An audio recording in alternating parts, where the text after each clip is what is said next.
Oh, God, don't even. Yeah.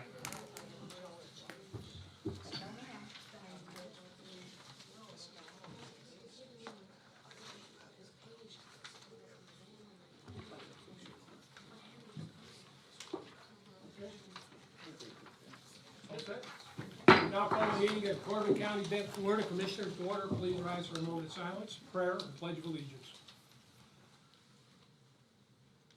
Father, we thank you for each mind and heart that fills the presence of this room, as well as the lives that we encounter afterwards.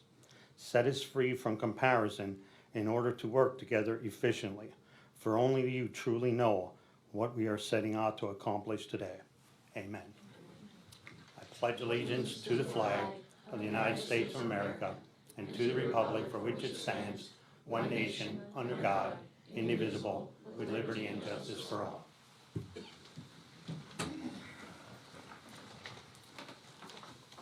These proceedings are being recorded for the sole purpose of preparing accurate written minutes.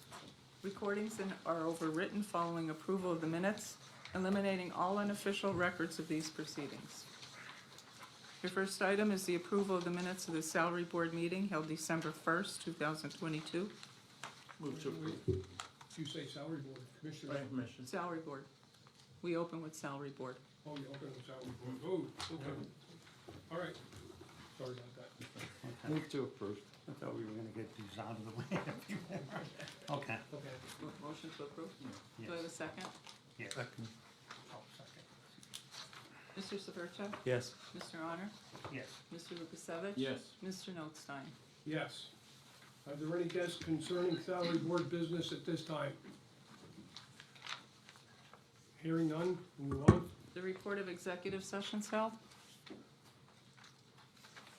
There was one held on December 16th, 2022, 9 a.m., December 19th, 2022, 9 a.m., December 19th, 2022, 1 p.m., December 21st, 2022, 8:45 a.m., December 22nd, 2022, 11:20 a.m., December 23rd, 2022, 9 a.m. Okay, at this time, I'd like to call on the president judge to go first to Point of order. Point of order. One, the agenda is set. Two, second point of order. According to Senate Bill 554, signed by the governor on August 2021 in regards to notification of agency business to be considered. If we have a website or otherwise, agendas must be published 24 hours prior, which includes a listing of each matter of agency business. The fact is, the agenda that was posted failed to include the exhibits, which were a critical and essential part, and but for all intent and purposes, part of the agenda. The preponderance of the motions on the agenda, 37 of 55, include detailed information that is provided to the public for review. It is only reasonable that the motions that indicate per exhibit should likewise be available to the public 24 hours prior, as precedence is set that the exhibit information is inherent to the agenda. When was that passed?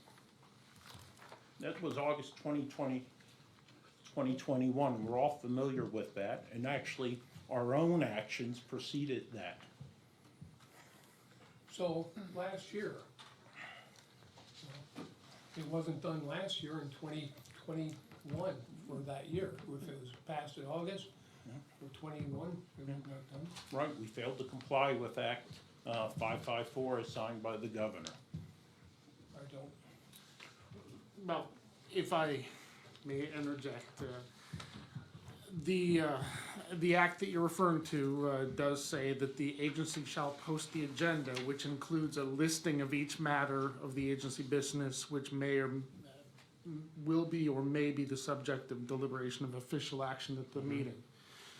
So the question is whether exhibits are required to be included in part of the agenda. Now, if you actually go to the Office of Open Records, there's a frequently asked questions section that pertains to the Sunshine Act, and it says that the agenda should include all issues to be deliberated on and any planned official action such as votes.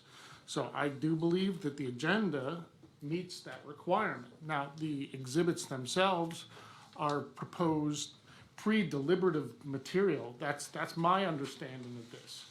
And they could change at any time before the meeting, and in fact, they could be amended during the meeting. So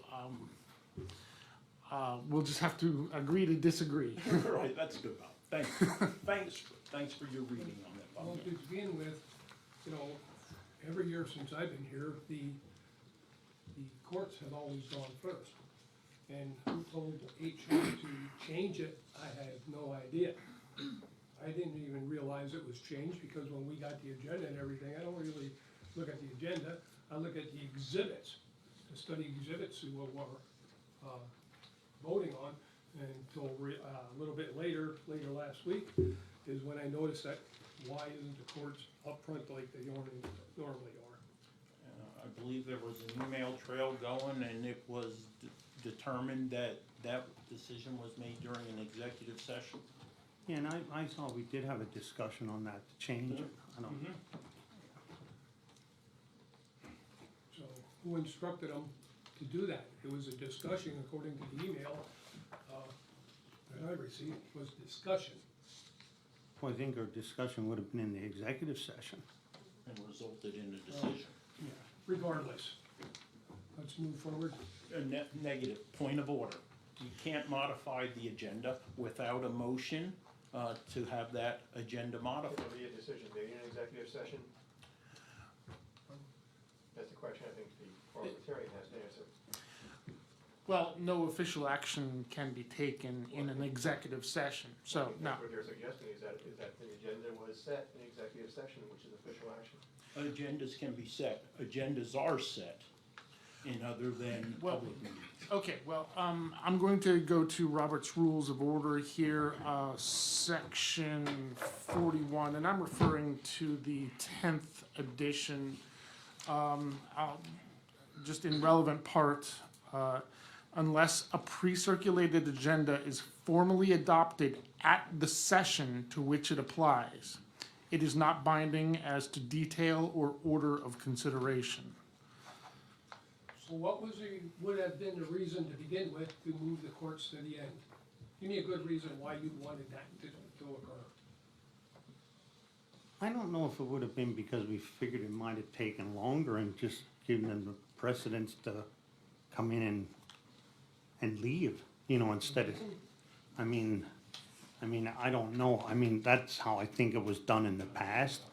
But I don't know what the issues are here because there's one motion made and all the other ones have several motions, which is under this, what is it, appendix, whatever, what do we have for them?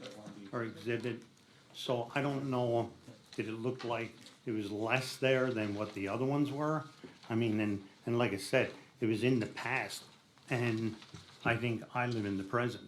I don't live in the past. Your reason?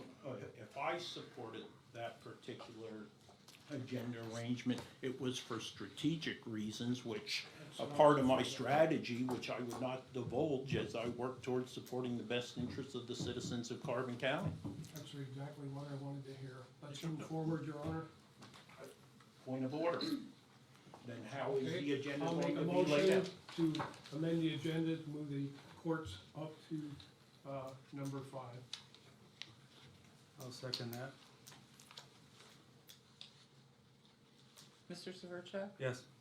Mr. Honor? No. Mr. Lukasevich? No. Mr. Notstein? Yes. Motion fails. Okay.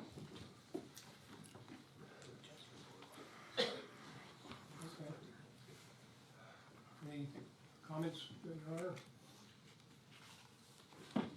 Well, I'm not as conversant with Robert's Rules of Order as Attorney Crickman is, he apparently has it in front of him.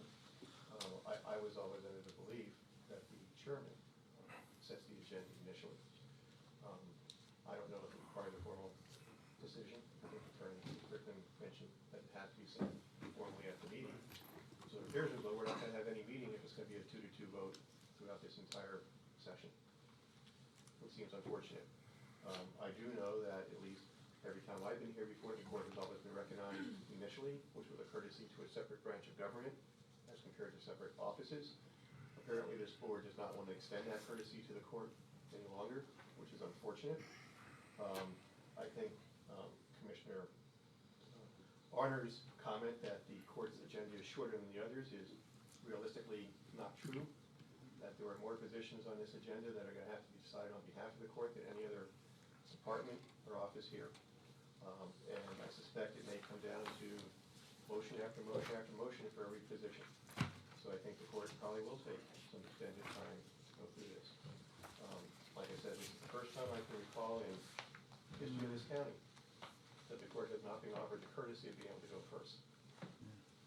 Question, why wouldn't the courts, since they are a voting member of the salary board, have a vote in that? In, On Setting amending the agenda? well, I don't The court isn't a sitting I don't member of think the salary the board. agenda has been formally adopted. I think it's just a guideline at this point. As I said, and I don't take a position for or against, but I'm just telling you what Robert's Rules of Order say, is that it's not binding as to the order.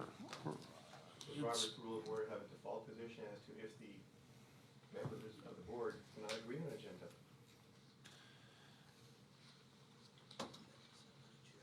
Which appears to be where it's going.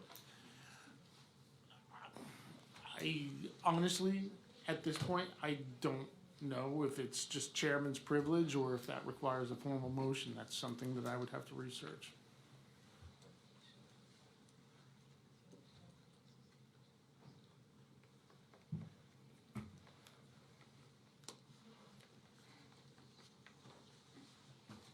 So I would just suggest that the board would follow the practice that's been established by this board for years. I can't tell you how many years.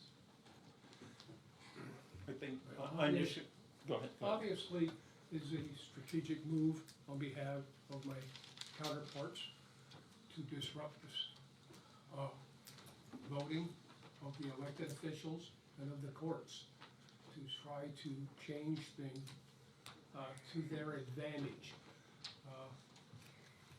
Just because they're going last, there is no reason why you can't vote what you wanna vote on any of the row offices or courts under the commissioner's offices. I would offer if a citizen in Carbon County would want to come to this meeting, and I'm going to withdraw that, I'll save that.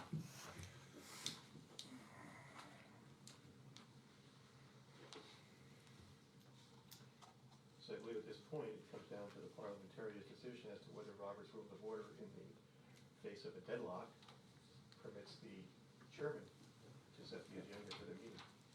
I don't know the answer, I'm asking a question. And as we sit here right now, I do not know the answer. That's certainly something I could look at, but,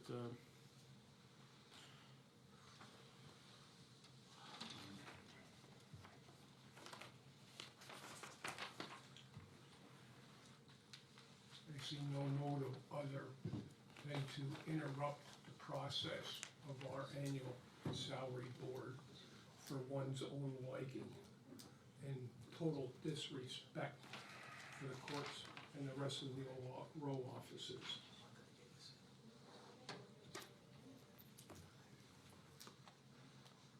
I'd like to move forward with the courts. Well, I'd like to move forward with too, but I don't want to have someone question the entire validity of the meeting. Well, I think we need the parliamentarian I to think rule. that- I agree, yeah. And so, I'd make a recommendation, Now, I'm looking at section 41 regarding organizations and meetings in which adoption of an agenda is customary.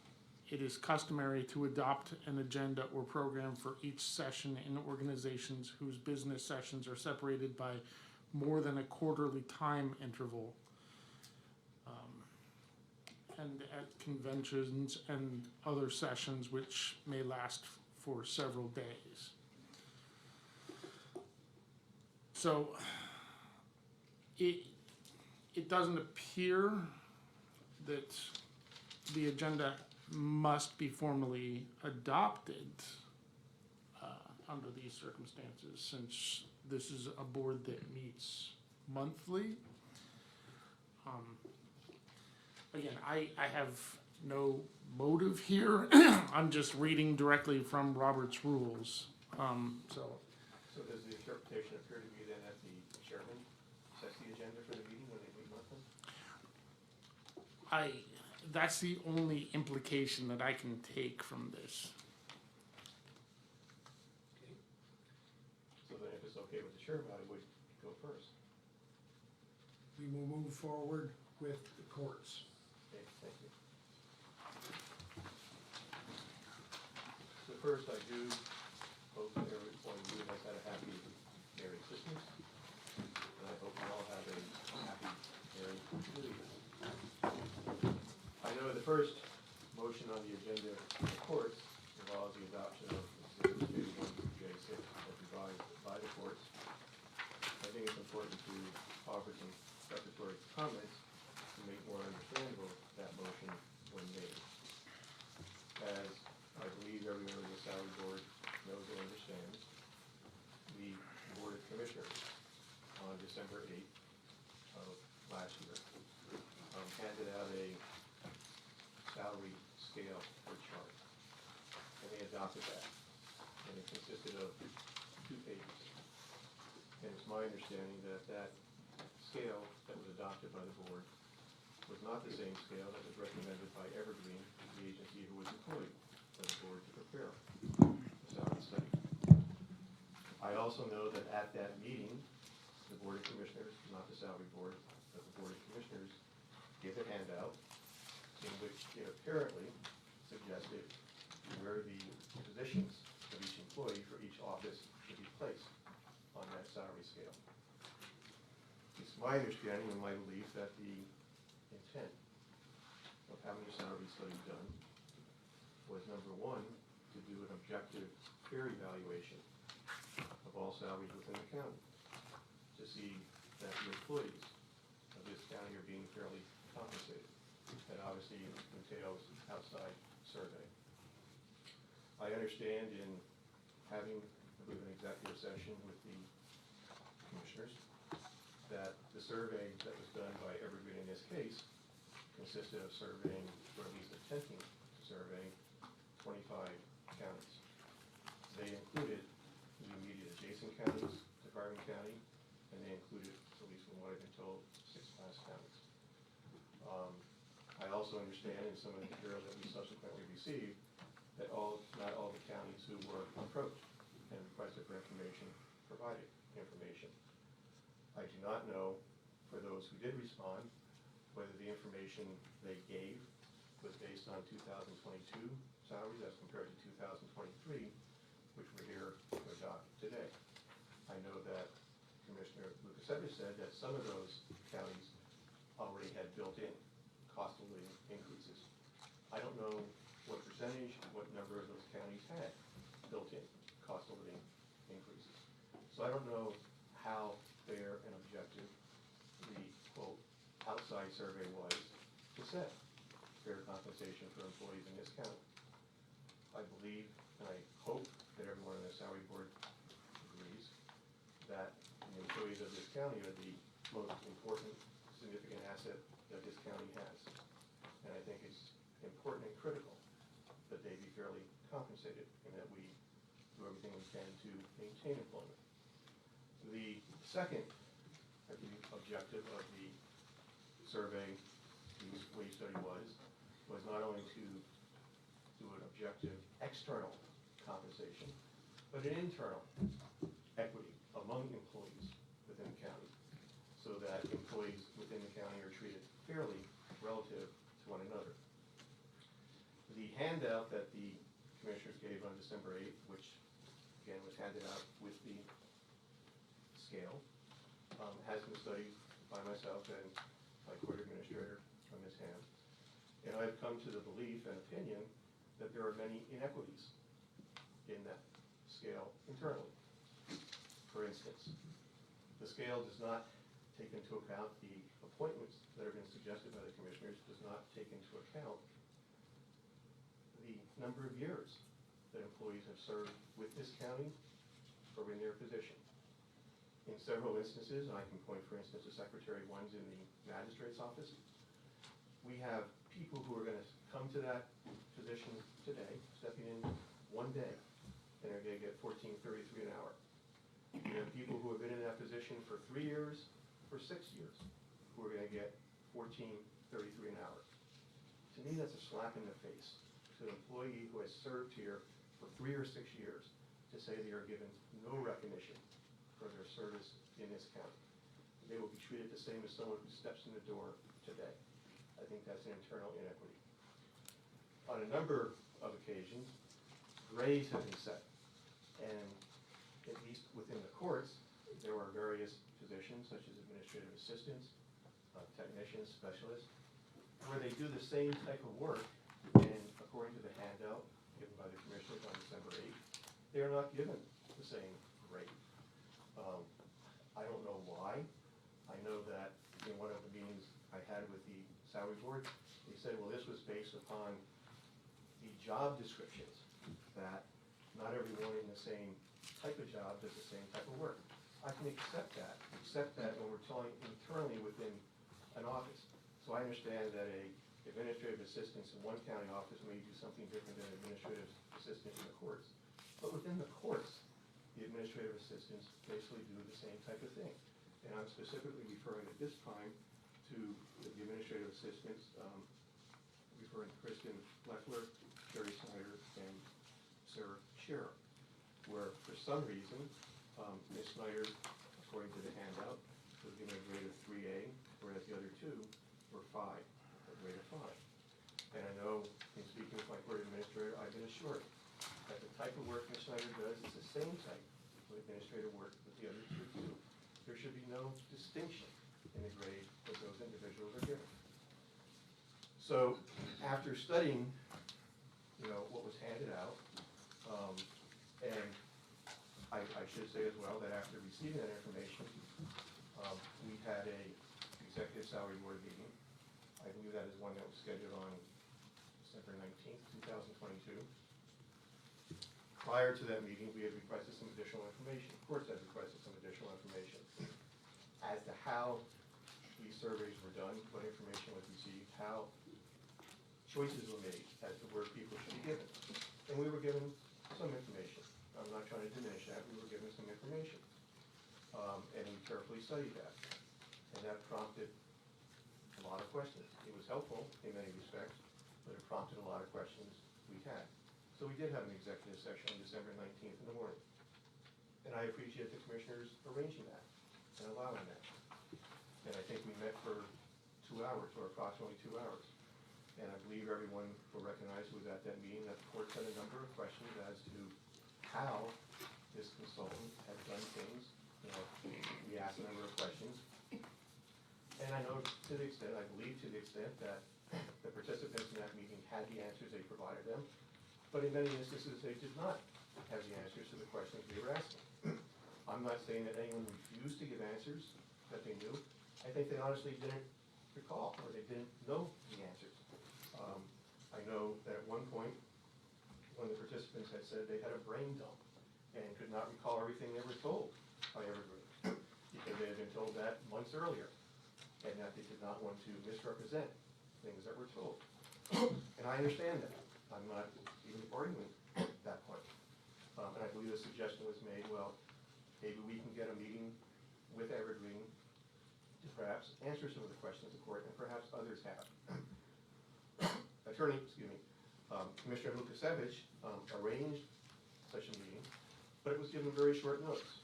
And I'm not being critical of the short, I'm just making a comment, it was given very short notice. The meeting was held on December 23rd, actually when a storm was coming, because as the county will recall, the court left out, the county left out at 11 a.m.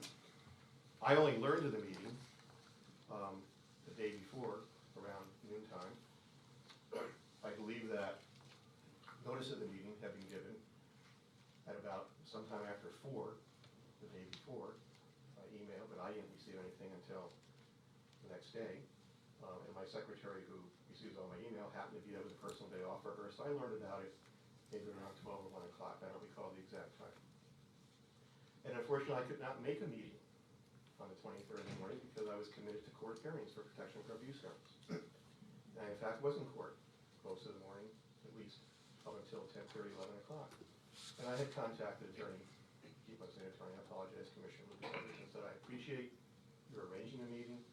I can't be there, I would have loved to have been there. I have a number of questions I'd like to have asked and answered, but I can't be there. I know my court administrator did attend. And unfortunately, that same day that that meeting was held was also the date that we were told at the Executive Salary Board meeting on the 19th that we had to have our requests in to the county. That you needed those, I guess, to put them on the agenda to have them advertised. So it was clear that having a meeting in the morning was not going to give us time to adjust anything we submitted.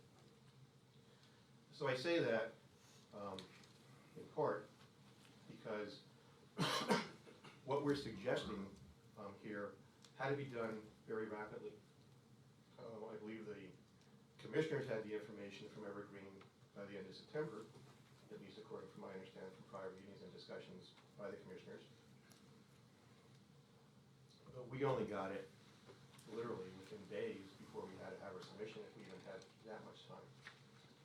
So we did the best we could, and we tried to create, we accepted in large part what Evergreen has determined for outside studies, and we tried to create internal equity in the submission. And so that then led to a revised submission that we had, which I'd like to now make a motion, excuse me for the coughing, to adopt and to compensate the employees in this county as listed on exhibits J1 through J6 as revised by the court.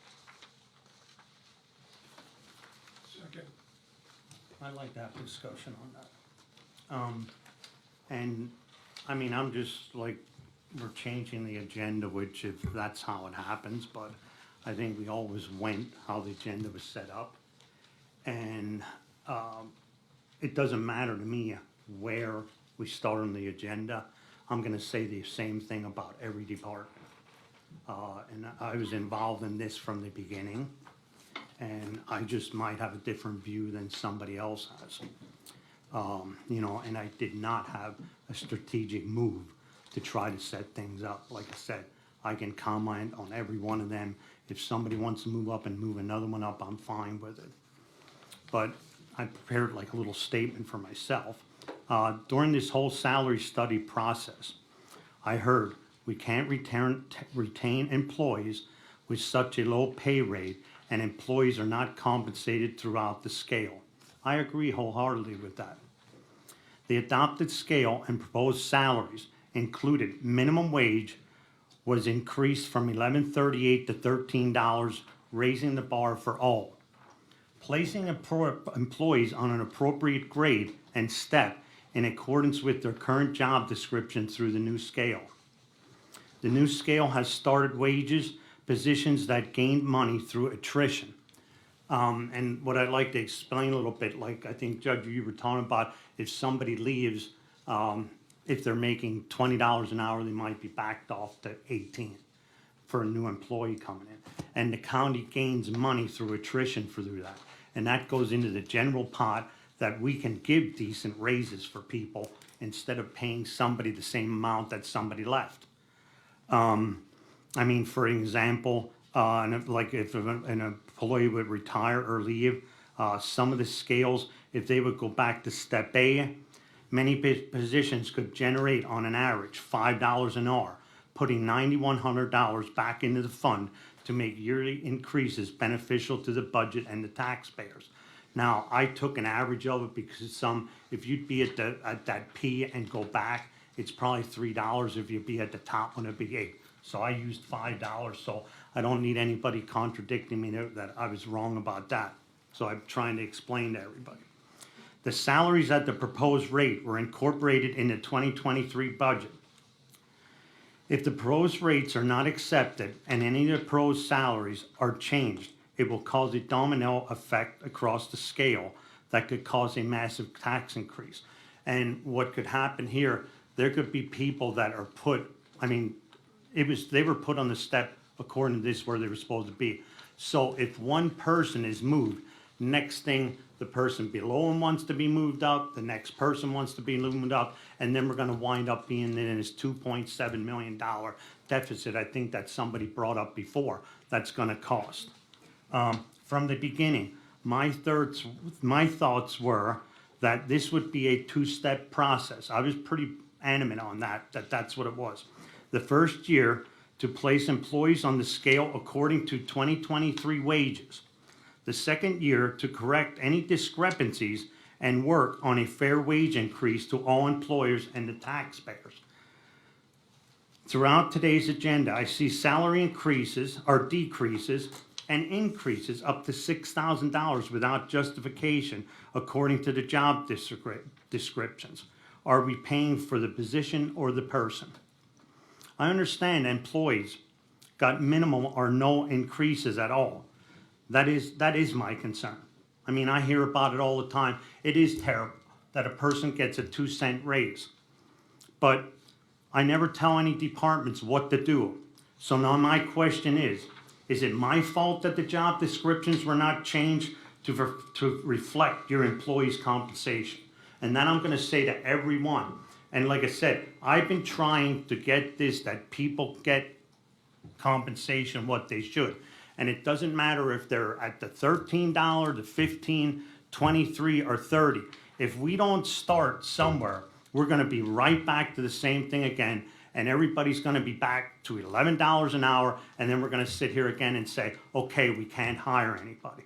And I understand, maybe the person at $33 an hour, maybe they should get 37. I don't know.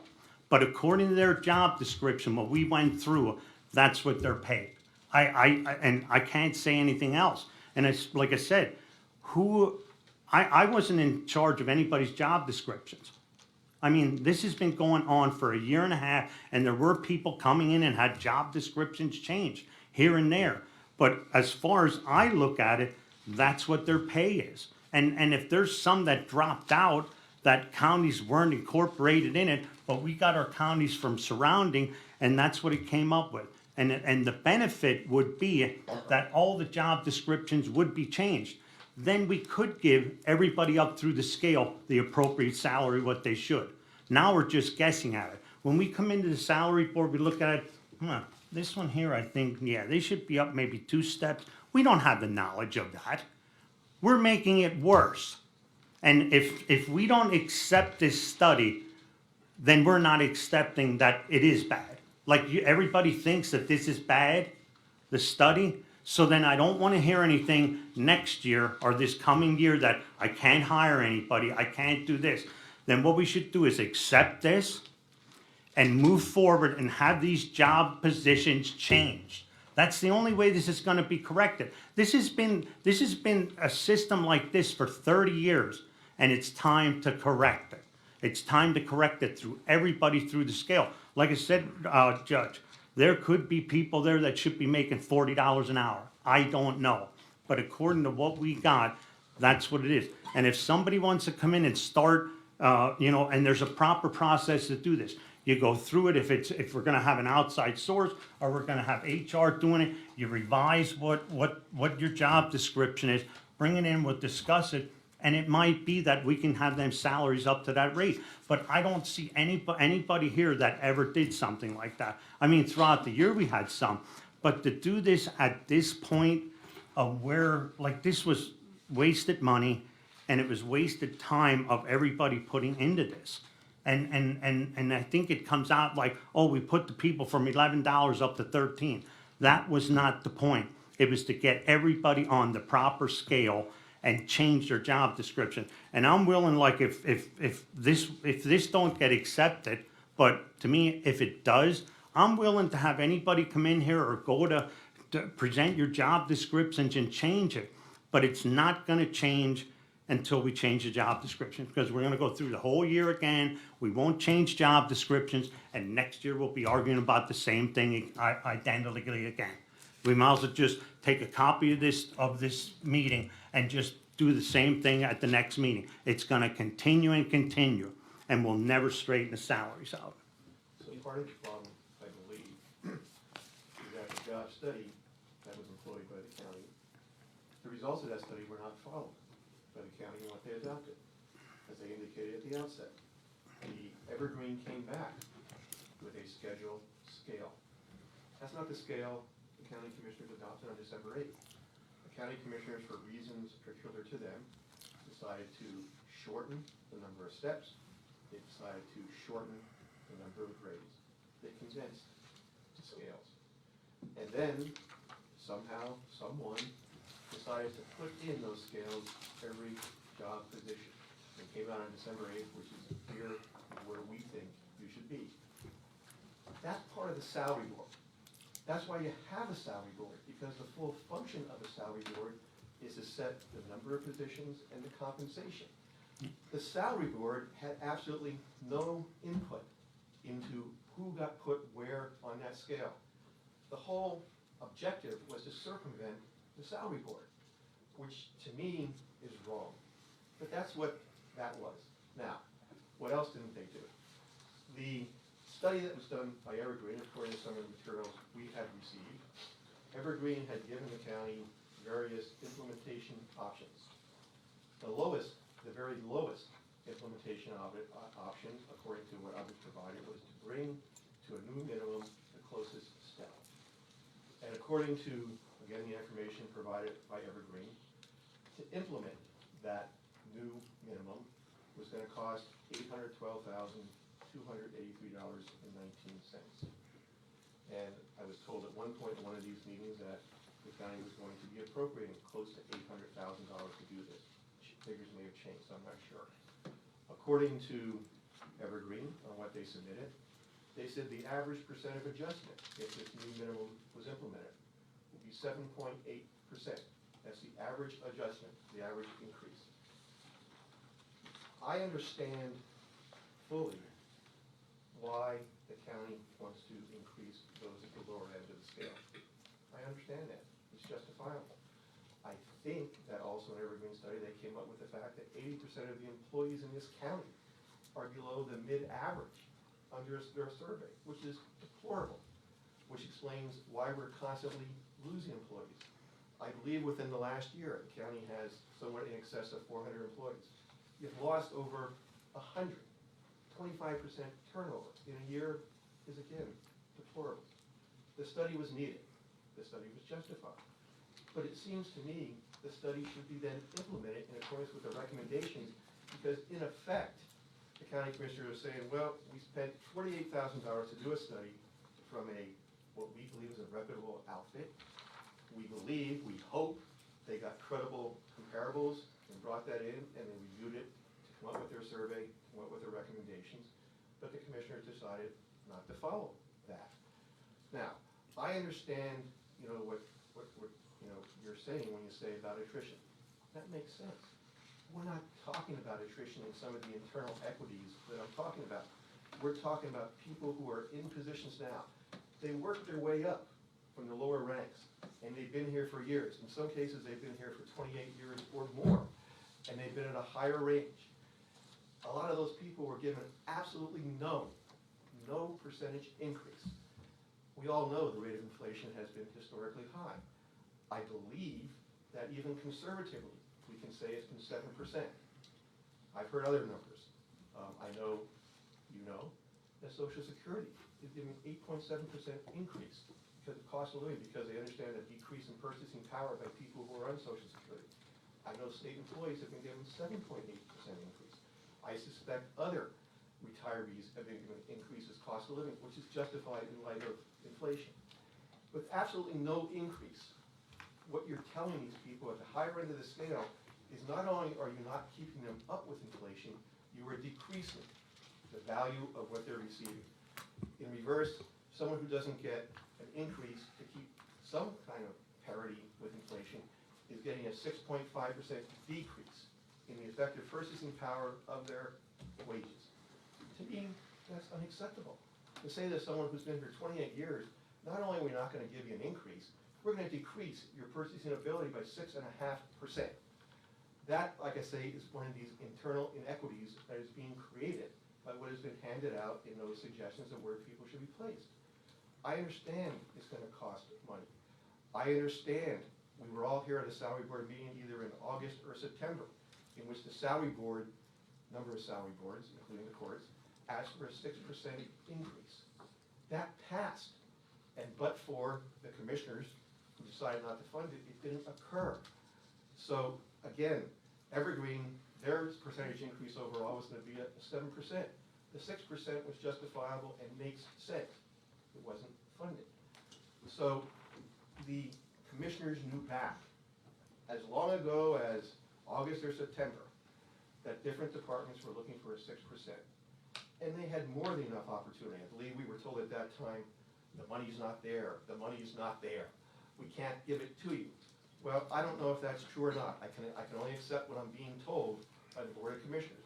But we know you had 4+ months to make arrangements to have the money there, to bring equity not only externally, comparative with surrounding competition, but internally.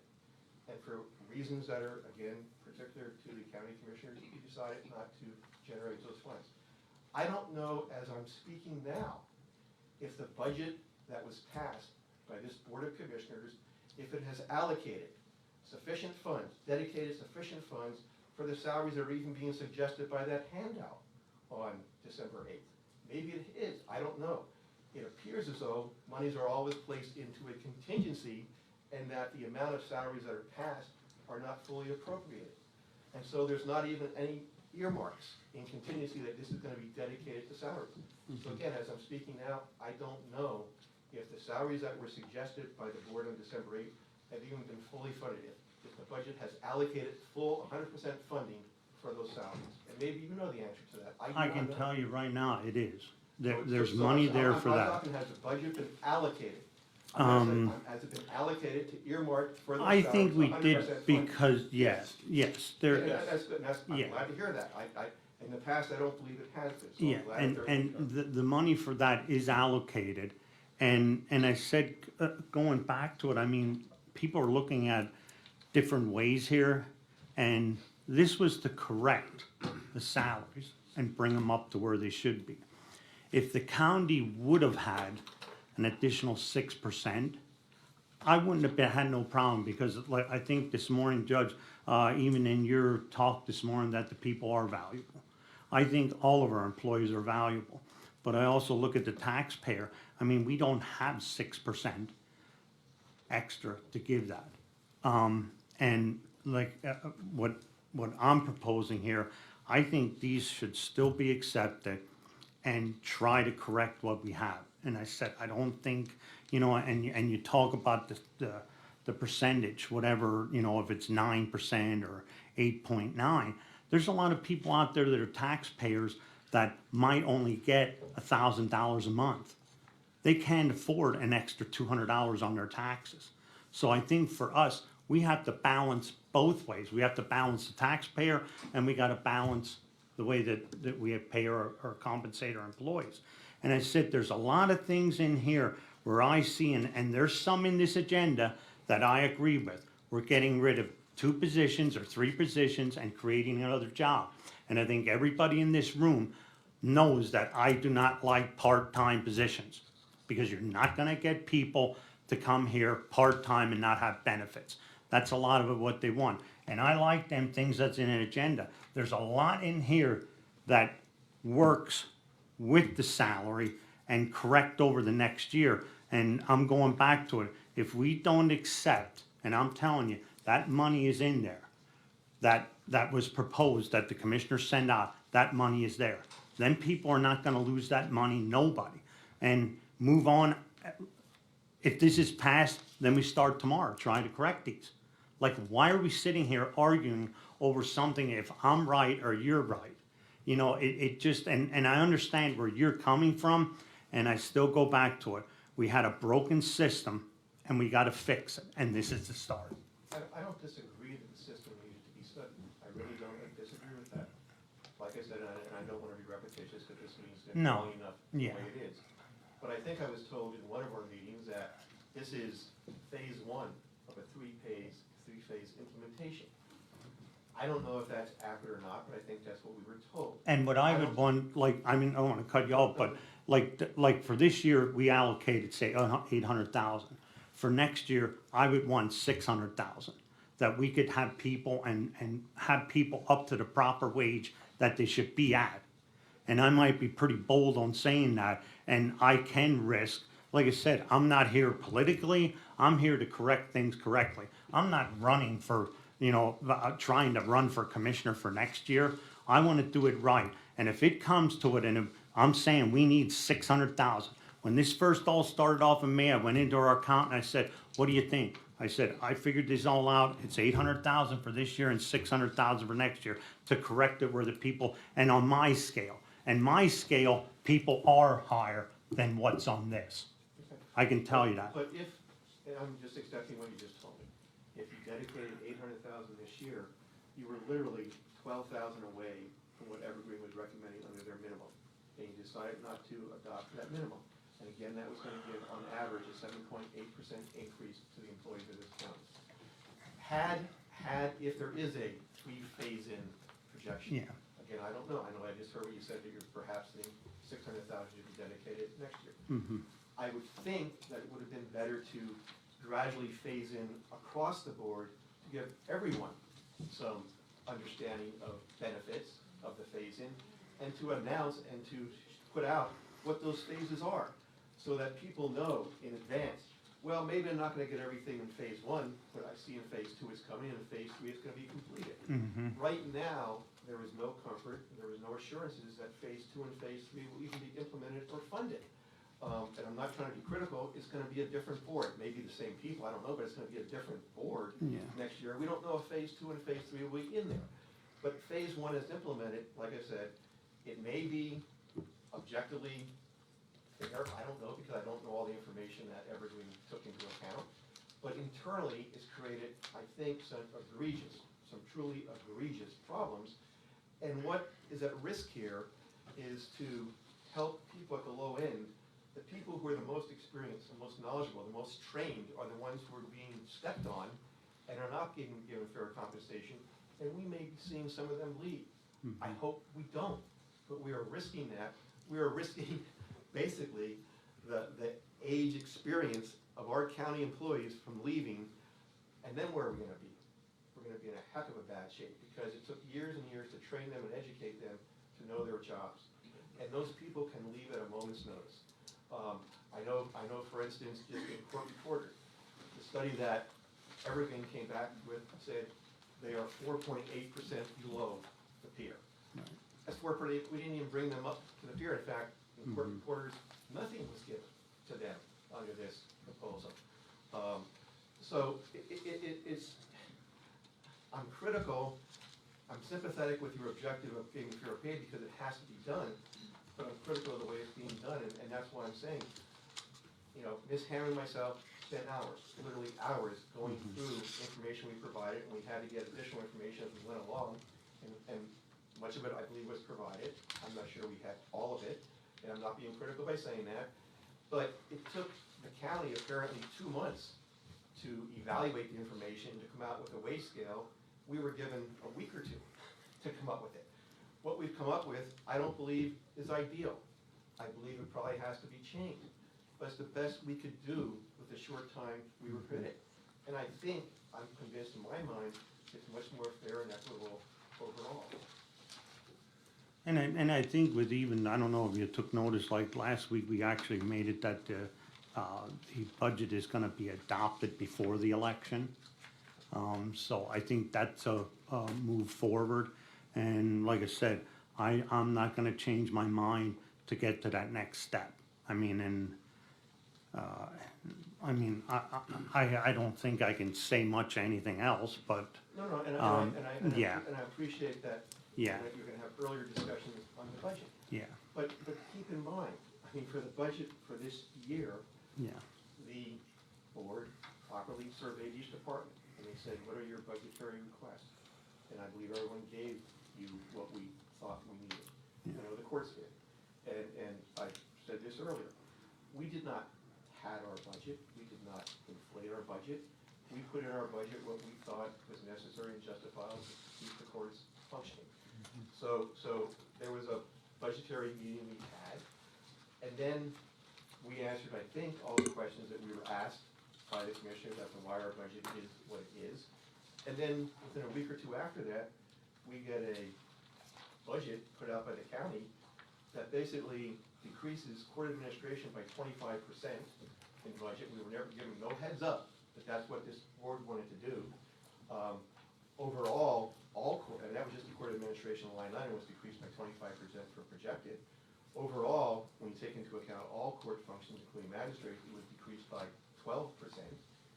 The reality is what the budget was that was passed decreased the court budget by 6.5% of what it is in 2022. That was done without any explanation, without any input from the court. And I don't know that any business, and that's what county government is, a business, can project that their expenses the next year are gonna be less than they were in the previous year. And yet, that's the budget we were faced with and were given.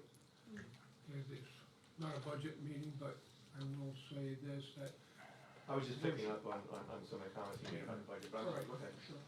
But I know we were all rushed into this with no or very little time for the elected officials and the courts to really have any say within what grade people were placed. I know one of the things I was adamant about was trying to group more people together, which sure didn't happen. But it's a shame, yes, the money was put there for the budget, that amount as was presented originally. But there is nothing more really set aside for salaries as requested by our elected officials. I really am disappointed that this board, I don't wanna hear this excuse, the money's not there. Well, this board is the one that puts that money there, that makes that money available to retain the employees. If we lose some of our valued employees with more time, years, over 30 years in more cases, if we lose them, you're not gonna replace them for what you're getting them for now. Mr. Honor, you made the statement, you're ready to start tomorrow in fixing this problem. Can we fix it this year, before the end of June? I would say yes. I mean, we can put it this way, we're gonna start the process. And first of all, somebody just can't come in and say, I want the job description changed. There has to be justification of that. You know what I mean? It's not everybody can make a mad rush and say, okay, I want everybody moved up because I do something a little different. We're gonna commit to correcting this and doing something for our senior employees, our valued employees that have been here for a long time, because they are not replaceable like you think. I never said they were, but I think it, Well, and like I you know, in said, the comments, I don't wanna hear the comments, well, if you don't like it, there's the door. I don't think I ever said that. So don't put I don't words wanna into hear my it. I mouth. said it. Don't put I words didn't into say my it. mouth. I said, I don't wanna hear it. But I'm didn't say you just did. saying, we're sitting here and I Okay, do comments value before our we move people. on. Time to move on. Yeah, let me go ahead But- and have my comments, and discussions don't end according to the parliamentary procedures until actual vote is made on any discussion. So I'll take my couple minutes here. Judge, thank you. I think you did a pretty good job of representing the study objectives, which were for internal equity, decreased pay equity between low and high earners, external equity, looking at peer organizations, target between the 45th and 55th percentile, and reducing pay grades and scales. So we measure the success of the study by its results and what was accepted of that study.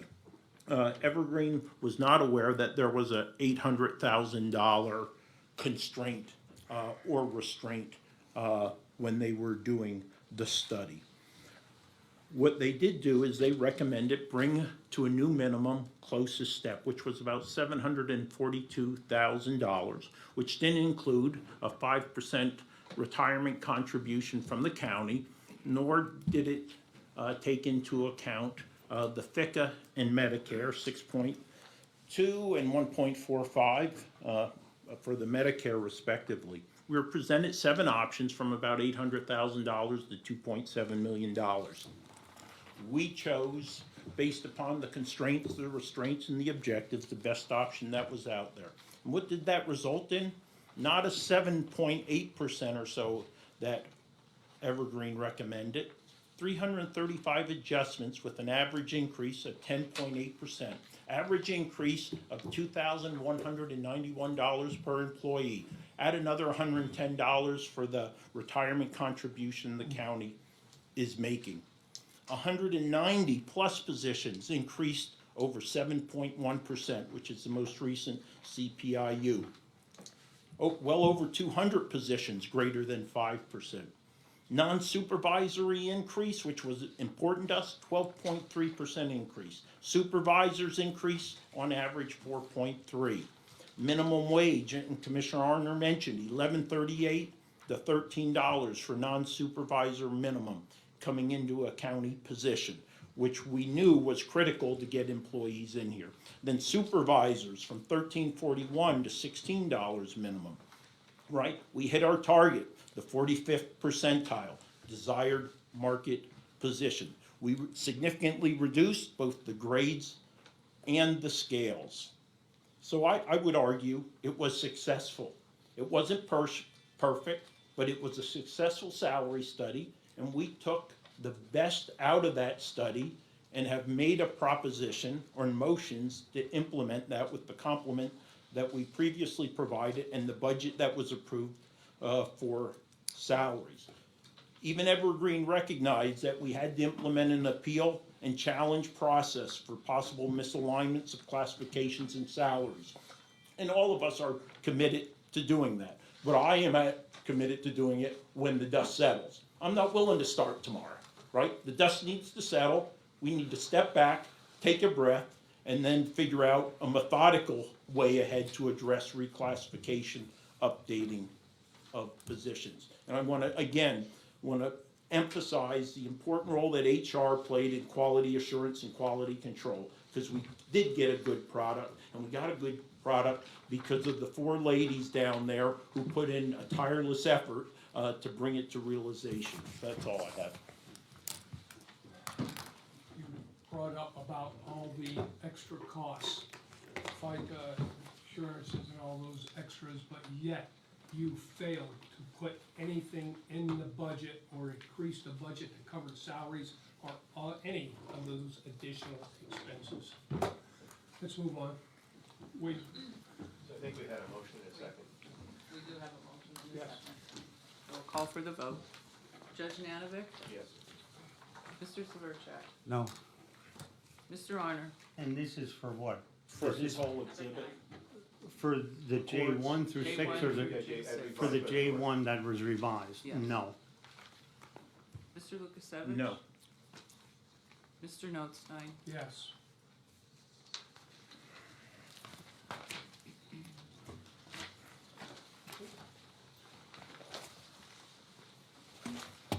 Okay, then I guess the easiest way of addressing this is to move through the positions line by line. And I'll first be addressing the positions on exhibit J1, which deals with law firms. I'm not sure if this board realizes this. I was only brought to my attention, I believe, a week or 2 ago by Ms. Arno.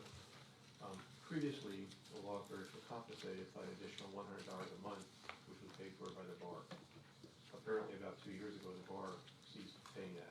I was unaware of that, but that was brought to my attention.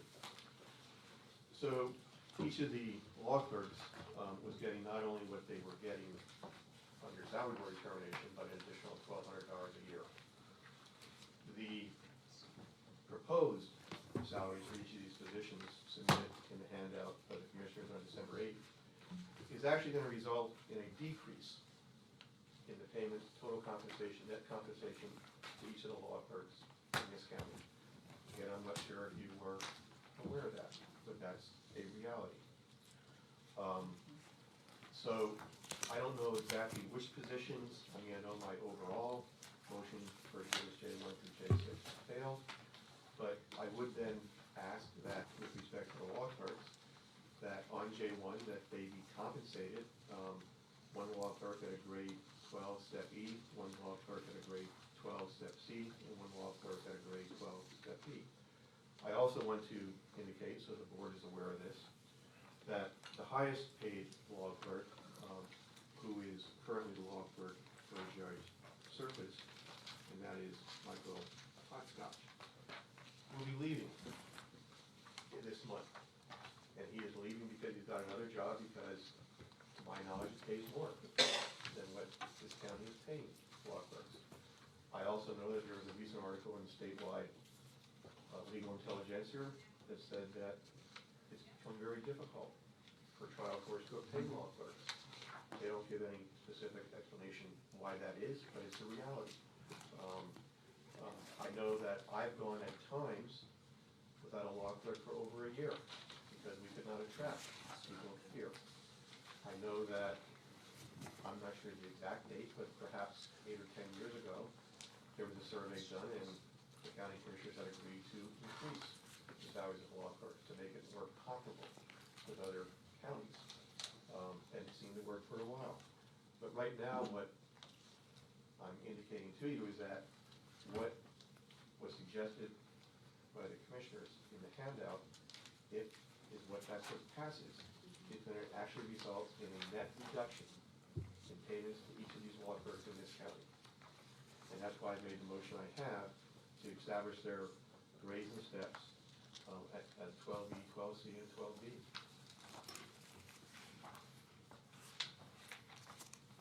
Second. Judge Nanovic? Yes. Mr. Severcek? Yes. Mr. Honor? No. Mr. Lukasevich? No. Mr. Notstein? Yes. And then we have, next on J1 is a motion for 2 law clerks, which are temporary positions, at a grade 12, step A. I believe that is no change from what was suggested by the handout on December 8th.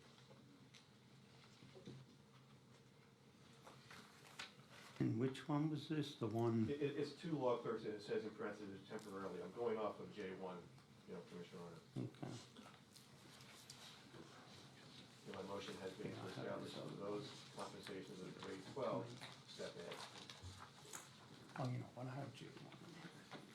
As I've indicated, I believe that's no change from what was handed out by the board in December 8th. That's correct, it's the same. Yeah, that's what I'm saying. So I need a second to that. Yeah, A second. Judge Nanovic? Yes. Mr. Severcek? Yes. Mr. Honor? And this was that, no change or something? No change. No change from what they handed out on December 8th. It stays at a 12A, Commissioner Arner, at $40,458.60. Okay. All right, yes. Okay. Mr. Lukasevich? Yes. Mr. Notstein? Yes. Next are the court reporters for the county that I make a motion to approve their grades and steps in the order shown on Exhibit J1, and that would be a grade 10, and it's, quote, off the chart, off the scale, because the scale that the county adopted does not even include some of these positions, because they've been here so long. I believe this person has been here for 28 years. So it's a grade 10 step unknown, but an hourly rate of $35.84. Next one is, again, grade 10 step unknown at an hourly rate of $32.17 an hour. And next is a grade 10 step unknown $31.38. Now, for these particular positions, the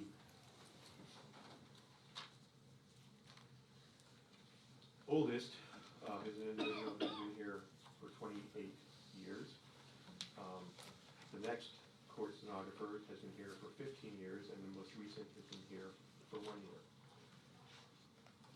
Court stenographers, and you would not be aware of it, and you have no reason to be aware of it. Court stenographers are extremely difficult for courts to get these days. They are in scarcity. I don't know why that is, but that's been the case for a number of years now. Courts are lucky to get court stenographers.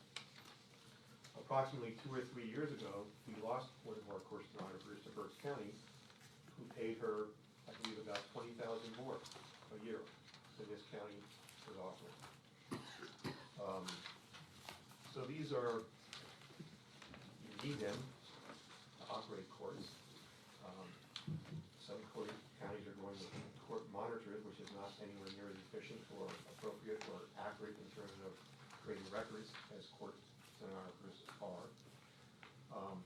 Evergreen, in their study, when they made a comparison between what the actual wages are here in Hardin County for court stenographers versus the peer, they said we're 4.8% below the peer. So not only are we not keeping them up with, quote, inflationary rates or compensation, we're not keeping them on the peer level. And unfortunately, we will be at risk of losing them. For reasons that I'm not quite sure, the county decided to change the grade of court stenographers in the, I guess, handout that was given. The county decided to set the grade of the court stenographers, I believe, I gotta find this, at a grade 10. Evergreen had proposed they'd be at a grade 11. The court, in its proposal, is keeping them at a grade 10. So I believe the motion that's being made is appropriate and is a fair compensation rate for our court stenographers, and hopefully we won't lose them. Question or for discussion, since they are at it in this scale, and since like in the district attorney's office, we have some set wages, like for the full-time DAs, et cetera. Would this be a position we should look at making a set salary with then compensated with additional years? You mean no? They get paid for their transcripts, and if you set a salary, you have to incorporate that transcripts into the salary, and we never know how many transcripts or the amount of transcripts they're going to be giving out per calendar year. So they're paid above Yes, this 10% increase that they're asking for? yes, that is And the correct. 5% increase? Almost every pay, there are transcripts that are submitted with payroll that could be as little as $100 to a couple $1,000 that are submitted based on transcripts that are requested and that are provided, and they charge a flat fee per page.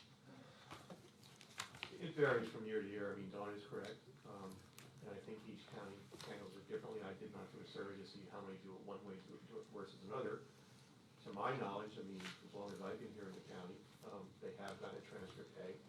The Supreme Court of Pennsylvania had several years ago adopted what the compensation rate is for transcripts that will be put on billed to other people. And we follow that compensation rate, I believe, at least it's our intent to do so. And yes, so having that additional income through transcripts, which is unreliable, but it's significant. I mean, it helps. I'm not saying it doesn't help. But even with that, and that transcript rate was in there when we lost the employee I talked about two or 3 years ago, because she was offered $20,000 more a year down in Berks County. That was taken into account when she was getting on transcripts. I mean, continue to bring up Berks County as a red herring. The fact is, we don't compare ourselves to Berks County. So I would ask that in the future, we don't use that as a comparative because it's not comparable. I'm not suggesting that we can compete with Berks County. Right. What I'm saying is that the vast disparity in which he was offering gives some significance as to how low we are in compensation. And I'm also saying that in the study done by Evergreen, they indicated that what we pay is 4.8% below the peers. But they didn't say we were 20,000 below our peers. They said at the time we were 4.8. That's what they said in there, 4.8, that's true. 4.8 of that salary doesn't equal $20,000.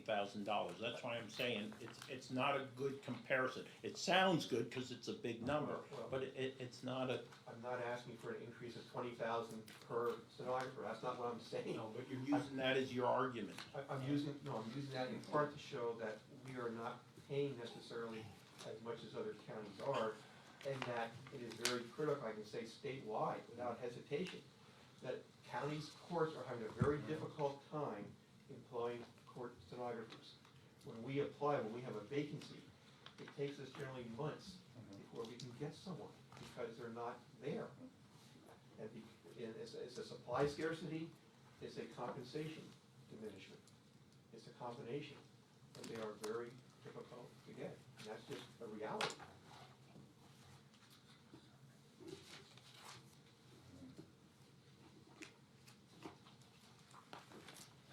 So I'm not sure if there's been a second on that. I No, don't there think hasn't. has been. Is there a second? I'm sorry, I'll second that. Is there, And this comes out almost to $11,000 for 3 employees. Plus their transcription. Yeah. Okay. Judge Nanovic, Yes. Mr. Severcek, No. Mr. Honor, No. Mr. Lukasevich, No. Mr. Notstein, yes, So then I'll take them in the order in which they appear by line item. So the first, I had asked for $35.84 an hour. I'll make a motion to approve that position at $34.97 an hour, which is again a 10 without a step, because all of these are off any scale you've adopted. And that's 2.5% below what the original motion was.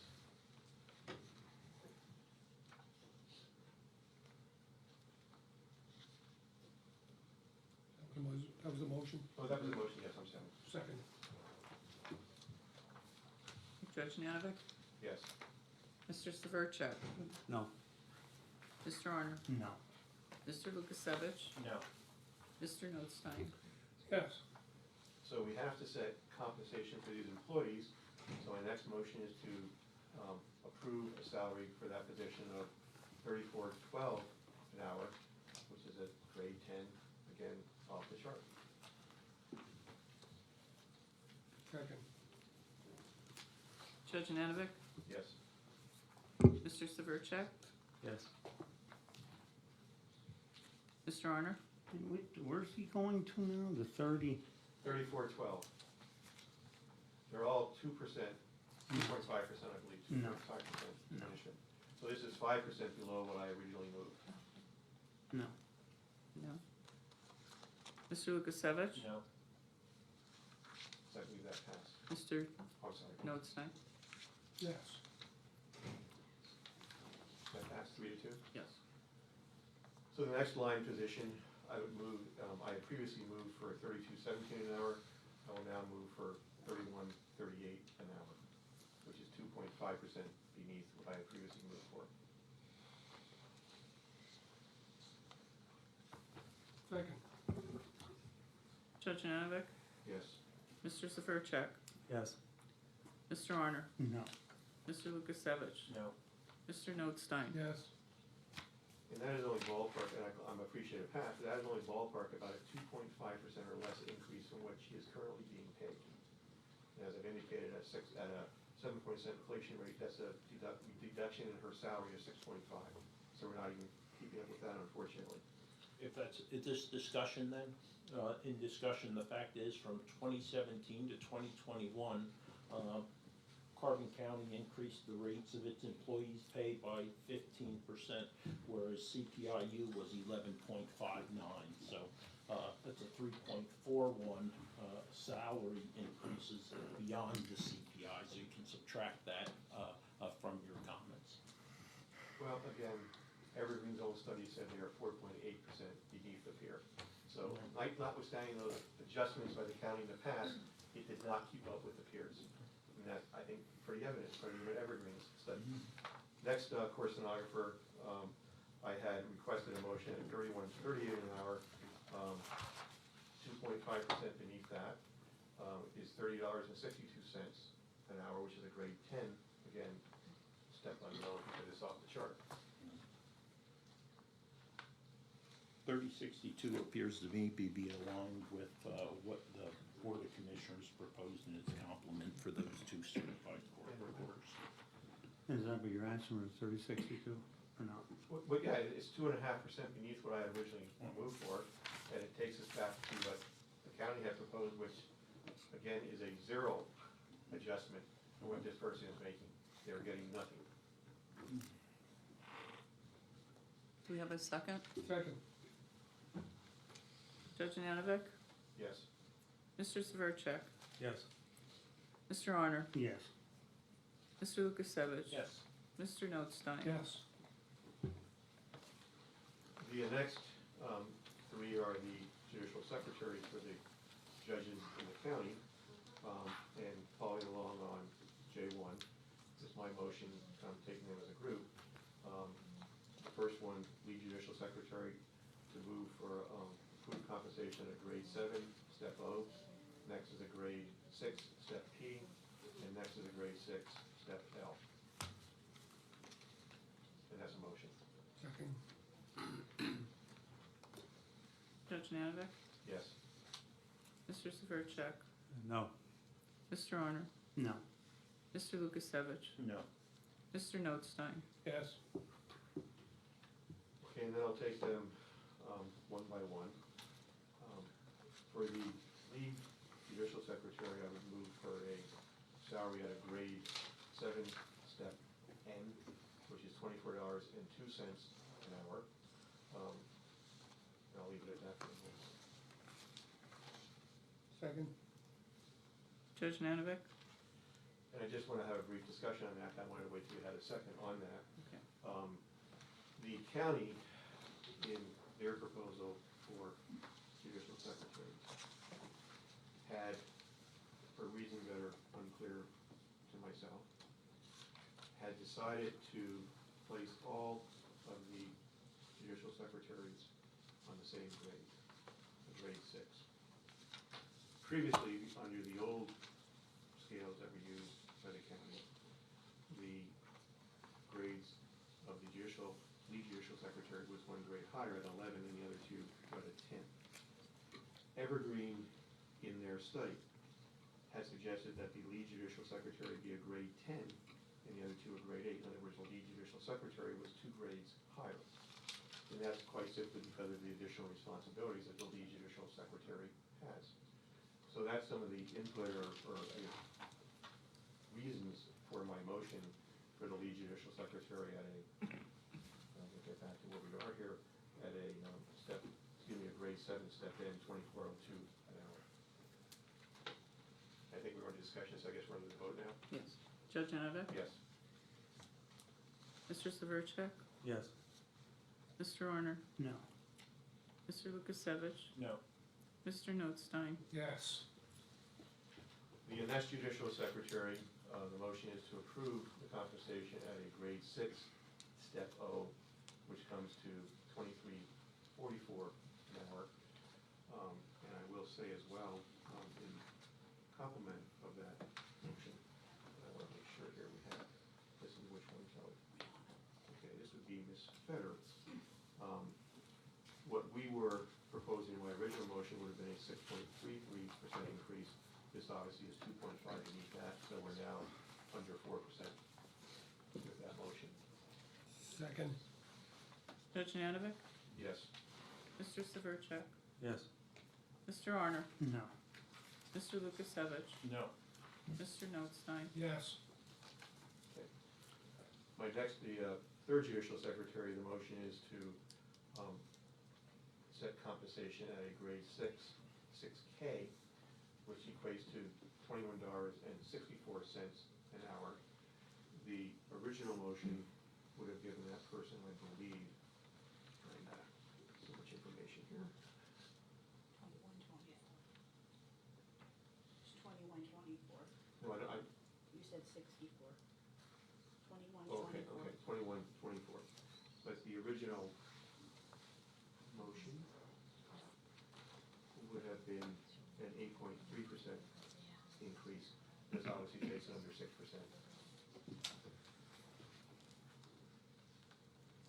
So that's a motion for a grade 6, step K at 21, 24. Second, Judge Nanovic? Yes. Mr. Severcek? Yes. Mr. Arner? No. Mr. Lukasevich? No. Mr. Notstein? yes. Now we're dealing with the administrative assistants, and again, I'll take them as a group, again, in the order they appear on J1. So, first is a motion to set salary at a grade 5, step L, next to grade 5, I, grade 5, that looks like an L to me, I. First is the grade 5, step I, next is the grade 5, step C, next is the grade 5, step A.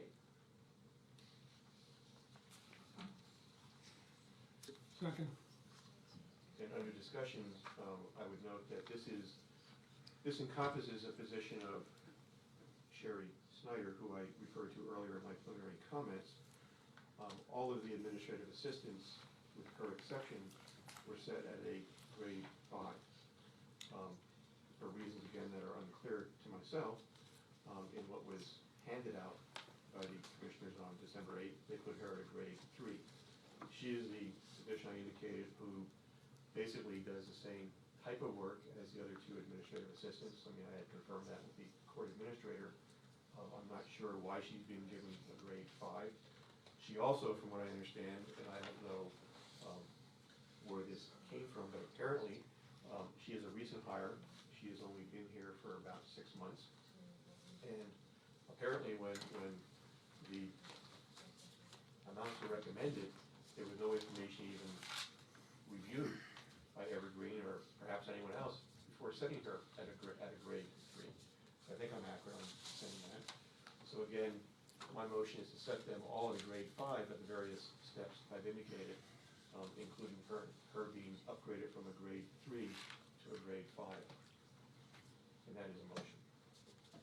second, Judge Nanovic? Yes. Mr. Severcek? No. Mr. Arner? No.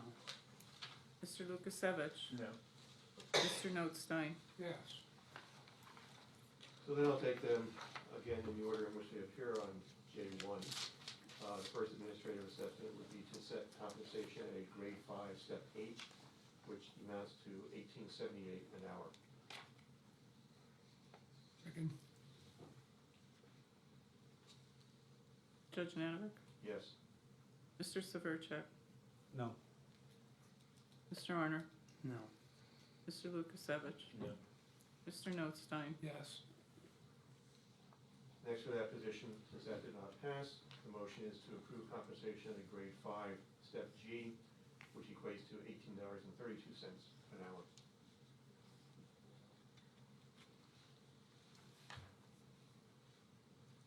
Second, Judge Nanovic? Yes. Mr. Severcek? Yes. Mr. Arner? No. Mr. Lukasevich? No. Mr. Notstein? yes. The next administrative assistant, the motion is to approve compensation at a grade 5, step B, like in Boyd, which is $16.20 an hour, which will be probably about a 3% increase. The original motion had put it at 6.55%. Second, Judge Nanovic? Yes. Mr. Severcek? Yes. Mr. Arner? No. Mr. Lukasevich? No. Mr. Notstein? yes.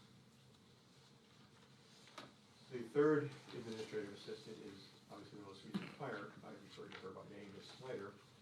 And the proposal is to compensate her at a grade 3, step A, which actually is the amount that was proposed by the county because there was no lower to go. I'm going to put her at grade 5, step A, which is the lowest you can get. This is a grade 3, step A, which will compensate her at $14.33 an hour, which is basically what a person walking the door and a lot of these other Secretary One positions are getting in magistrate offices. So But that is a motion. clarification, so you originally had 1580 on yours, is that correct? I did, yes, Oh, I did. okay, all right, just making So sure I I'm said, tracking. this is, and I said they Yep. can't go lower, so that was a 5A, Mhm. so this is taking it to a 3A. I'll second that. Judge Nanovic? Yes. Mr. Severcek? Yes. Mr. Notstein? Yes. I'm sorry, I called out of order here. Mr. Arner? Yes. Mr. Lukasevich? Yes. Mr. Notstein Yeah. again, yes. Next is the one summer law clerk position. The motion is to approve compensation at a grade 6, step A, which is no change from which was suggested by the county commissioners on December 8th. Second. Judge Nanovic? Yes. Mr. Severcek? Yes. Mr. Arner? And this is establishing a The summer law clerk, and this is what was proposed by the county Okay. commissioners on December 8th. and that's what we have. Mr. Lukasevich? Yes. Mr. Notstein? Yes. Next under 6, tip staffs, and the motion is to, if there are per diem employees, to approve their compensation at $130 per day, which is no change from what was suggested by the county commissioners on December 8th. Second. Judge Nanovic? Yes. Mr. Severcek? Yes. Mr. Arner? Yes. Mr. Lukasevich? Yes. Mr. Notstein? Yes. Next I'll go to J2, which is the court computer information systems. Neither of these positions that are on there are different than what was suggested by the handout of the commissioners on December 8th. So I'll make those motions together. I don't see why there should be any controversy or any disagreement. The one is for the director, supervisory rate, grade 10, step A, and the IT specialist at a grade 7, step A, respectively, that's $24.82 an hour and $17.42 an hour. Second. Judge Nanovic? Yes. Mr. Severcek? Yes. Mr. Arner? Yes. Mr. Lukasevich? Yes. Mr. Notstein? Yes.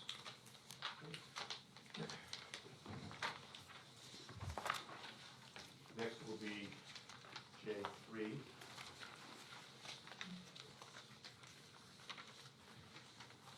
And these are the different magistrate offices, office supervisors, as well as secretaries 1 and 2 in those positions. And just as a preliminary comment,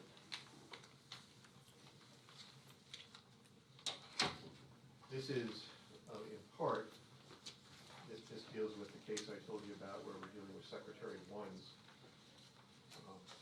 And here, what was proposed by the county commissioners for Secretary Ones, for the most part, for people who just walk in the door get $14.33 an hour, whereas people who have been here 3 and 6 years get $14.33 an hour also. And that appears to me to be internally unfair. There was also, I believe, in here,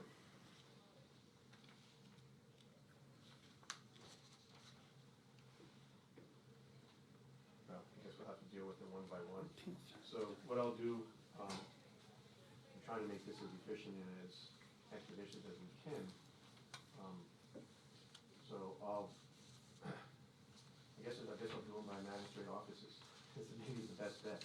So under Jim Thorpe, office supervisor, the motion is to approve a supervisor rated at grade 2, step, is that an I or no? That's I. I. Secretary 2, a grade 4, step G. Secretary 1, grade 3, step C, and grade 3, step D. Second. Judge Nanovic? Yes. Mr. Severcek? No. No. Mr. Arner? No. Mr. Lukasevich? No. Mr. Notstein? Yes.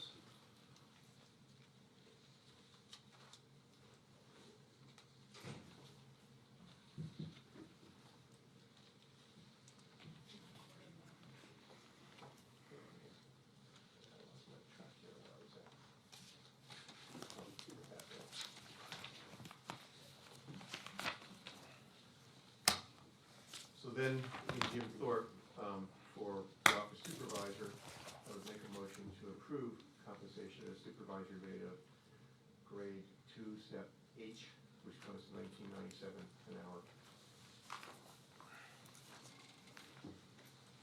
Second.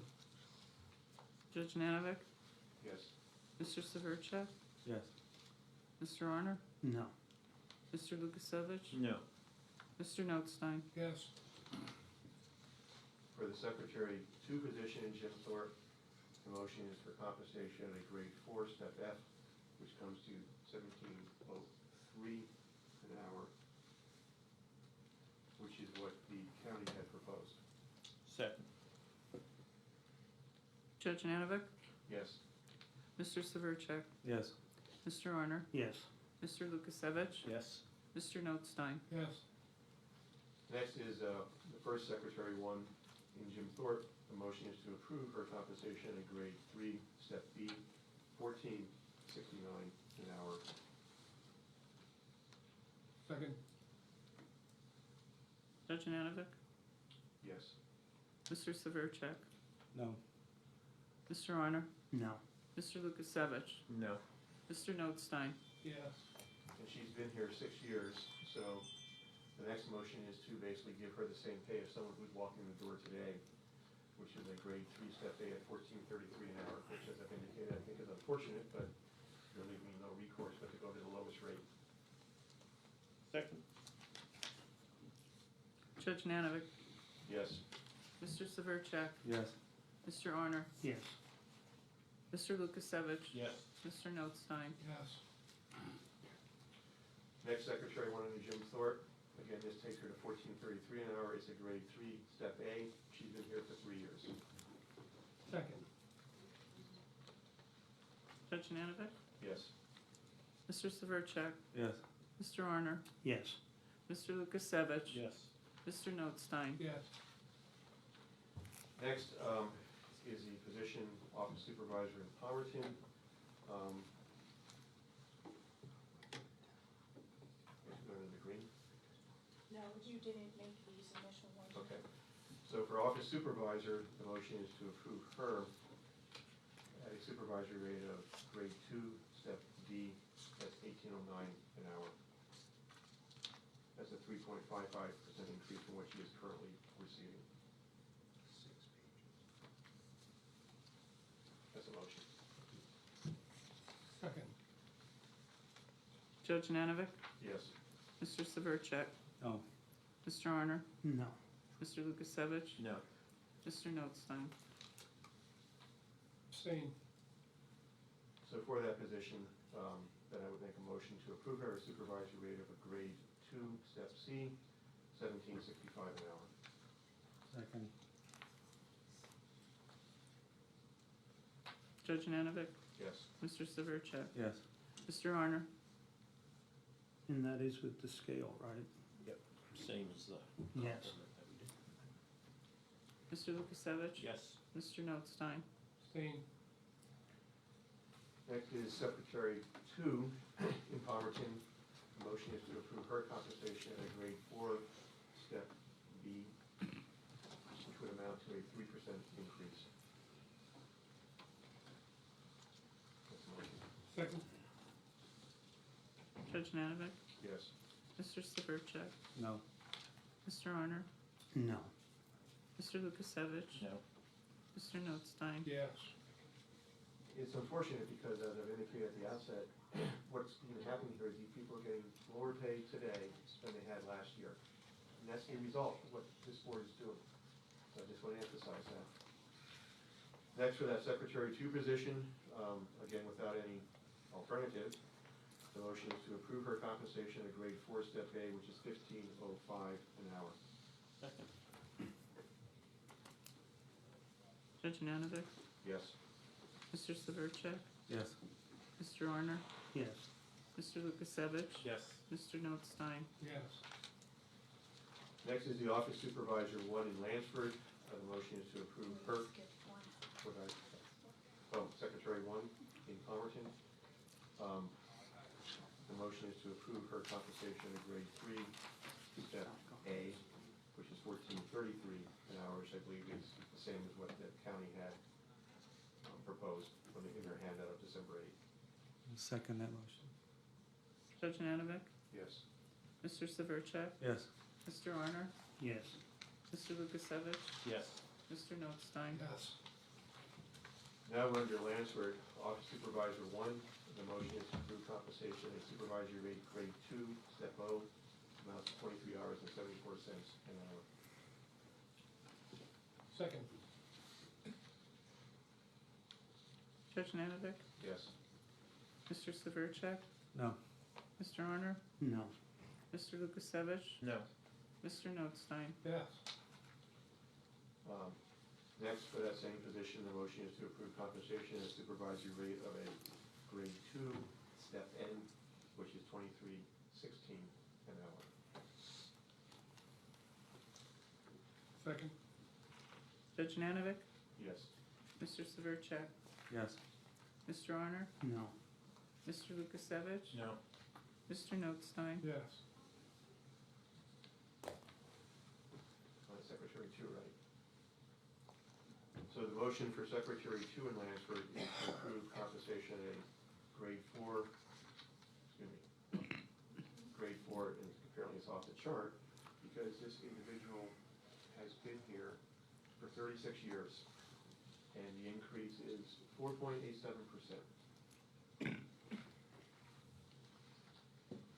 That's a motion. Second. Judge Nanovic? Yes. Mr. Severcek? No. Mr. Honor? No. Mr. Lukasevich? No. Mr. Notstein? Yes. So then the motion for that same position, Secretary 2 in Lansford, is to approve compensation at a grade 4. Again, there's no step because it's not on the chart. It equates to $22.50 an hour. And again, I remind you, she's been here for 36 years. And we're talking probably a 3% or less increase. Second. Judge Nanovic? Yes. Mr. Severcek? Yes. Mr. Honor? No. Mr. Lukasevich? No. Mr. Notstein? Yes. Next in Lansford is the Secretary 1 position. The motion is to approve compensation at grade 3, step A, which is $14.33 an hour, which is what was, I guess, suggested by the commissioners in their handout. The person walks in the door, it's a 13.01% increase. That's the kind of inequities we're talking about. Second. Judge Nanovic? Yes. Mr. Severcek? Yes. Mr. Honor? No. Mr. Lukasevich? Commissioner Arner, do you wanna, before I go ahead and vote it, obviously it doesn't close until we're all done voting. but Well, wanted to I'm make just sure. looking at all these and I think it's made out like we're not giving anybody any compensation here at all. No. But some of these that are going up to that 14.33 are getting 90 cents or whatever. It's not like they're not getting anything. So I just suggested that was a 13.01% increase for that position. For other people who are here 3 and 6 years, we're getting far less. And is this one comparable to, the other ones were not? Yeah, this one, if I recall, Commissioner Arner, these were assessed to be at a 3A, 14.33 based upon their classification. Right. Yeah. And that's why I said this one is getting 14.33, whereas we had back in Jim Thorpe, 2 people here 3 and 6 years, we're getting 14.33. So there's no recognition of their years of service to this county. I'll change it to yes for that, just for that. Yeah, Well, that one is yes, that's what you guys handed out. yes, yes. And that was my mistake. I was looking, like, what's on the original agenda Right. is not what I'm looking at here. Like, the original agenda was sent out probably a couple weeks ago. No, I think this is what you guys. Yeah, I know, on December 8th. yeah, but like what I have on the agenda, what was on was a little bit different than what I had on the original. I honestly Yeah. don't know what you have. Yeah. No, I'm all right with that. It's just that one got mixed up because that was, and that's what it, like I said, that 1433 is people did get a raise through that. It's not like No, nobody, I Yeah. made that in my motion, I made that. yeah, part of that they my didn't discussion. get anything. Okay, I'm all right with that. So now I believe we're under Weatherly. Wait, you gotta make a note here. Mr. Yes. That Lukasevich, was one. Yes. I'm sorry. Yes. Mr. Notstein? Yes, Okay, so we're under Weatherly now? Under Weatherly now, Ellen? Yes. Okay.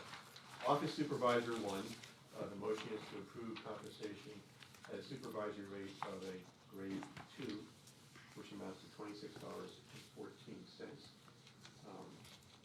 This person has been in working for this county for 33 years. That's the motion. second, Judge Nanovic? Yes. Mr. Severcek? No. Mr. Arner? No. Mr. Lukasevich? No. Mr. Notstein? yes, So for that same position, Office Supervisor 1, the motion is to approve compensation at a supervisory rate of grade 2. Again, it's not on the chart. It amounts to $25.50 an hour. second, Judge Nanovic? Yes. Mr. Severcek? Yes. Mr. Arner? No. Mr. Lukasevich? No. Mr. Notstein? yes, Next is Secretary 2 in Weatherly, to approve compensation at a grade 4, step B, which is $15.43 an hour. second, This position has been here for 6 years, but thank you, you're the second. Judge Nanovic? Yes. Mr. Severcek? No. Mr. Arner? No. Mr. Lukasevich? No. Mr. Notstein? yes, So for the same position, the motion then is to approve compensation at a grade 4, step A, which is $15.05 an hour, which I believe is what was on the handout of December 8th. Second. Judge Nanovic? Yes. Mr. Severcek? Yes. Mr. Arner? Yes. Mr. Lukasevich? Yes. Mr. Notstein? yes, Okay. Next is Secretary 1 in Weatherly, to approve compensation at grade 3, step G, which is $16.62 an hour. second, Judge Nanovic? Yes. Mr. Severcek? No. Mr. Arner? No. Mr. Lukasevich? No.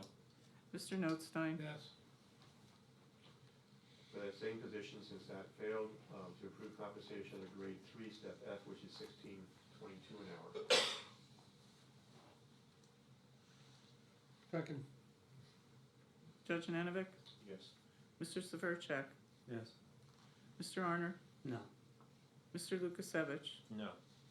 Mr. Notstein? yes, So I believe that motion passed, so I'm going to go down to 2 Secretary 1s in Weatherly, and the motion is to approve them at a grade 3, step A, which is $14.33 an hour, which I believe is the same as what was in the Commissioner's handout of December 8th.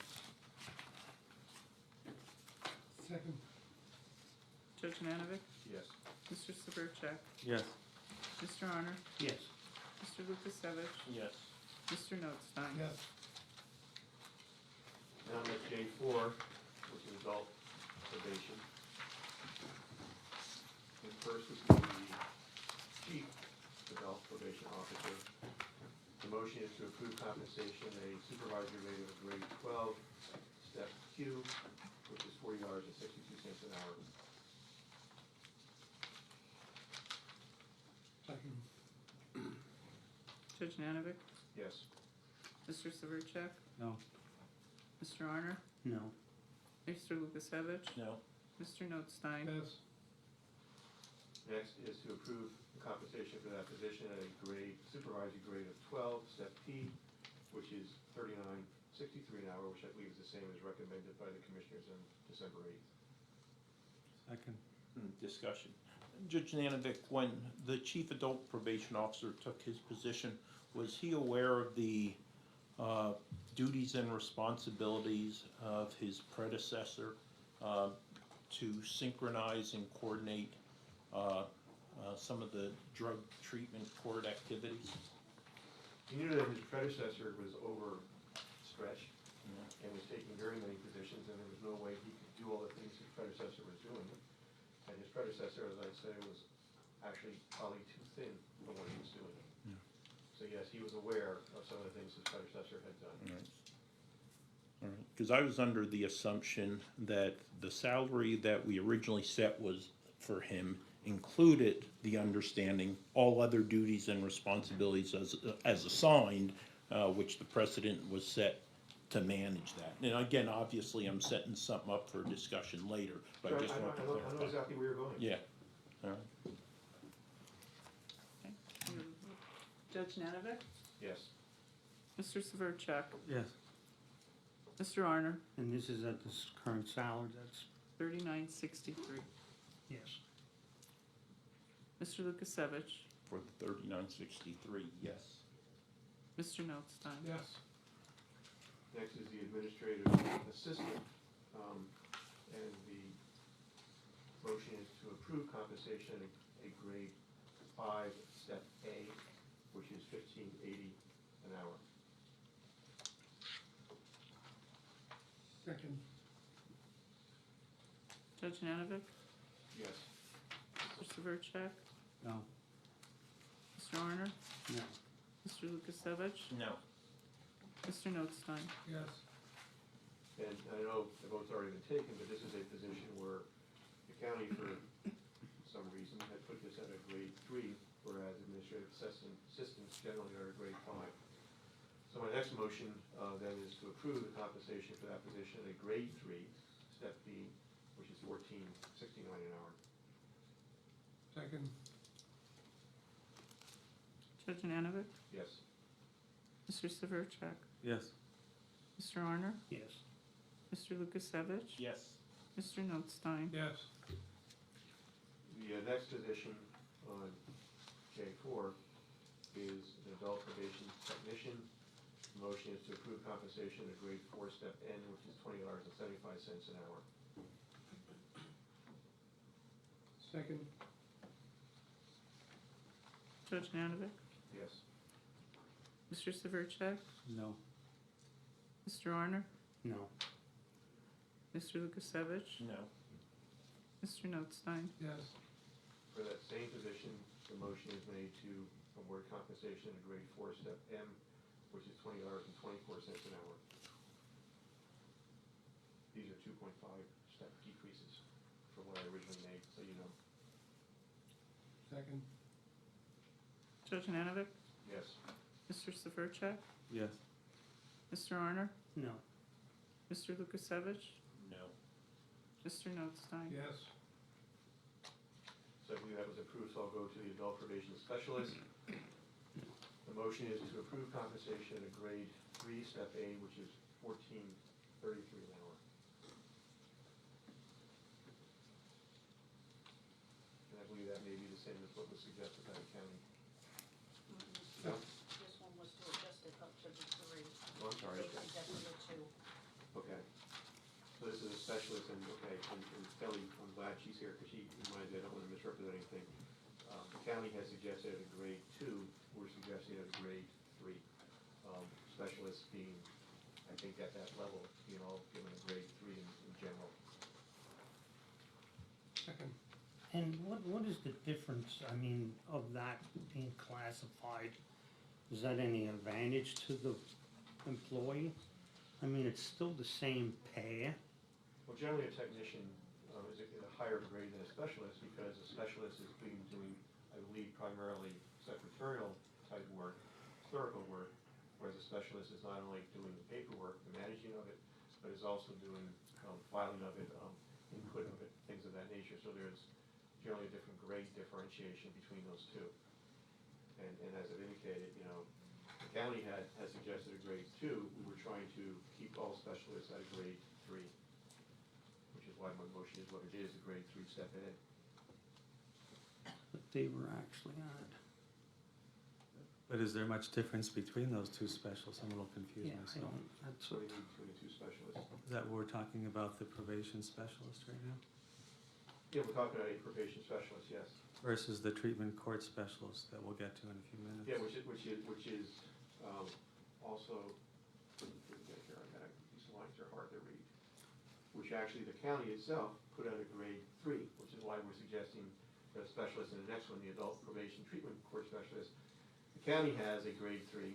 We thought the adult probation specialist should also be a grade 3. It's the same, not only the same name, but it's the same category of type of work.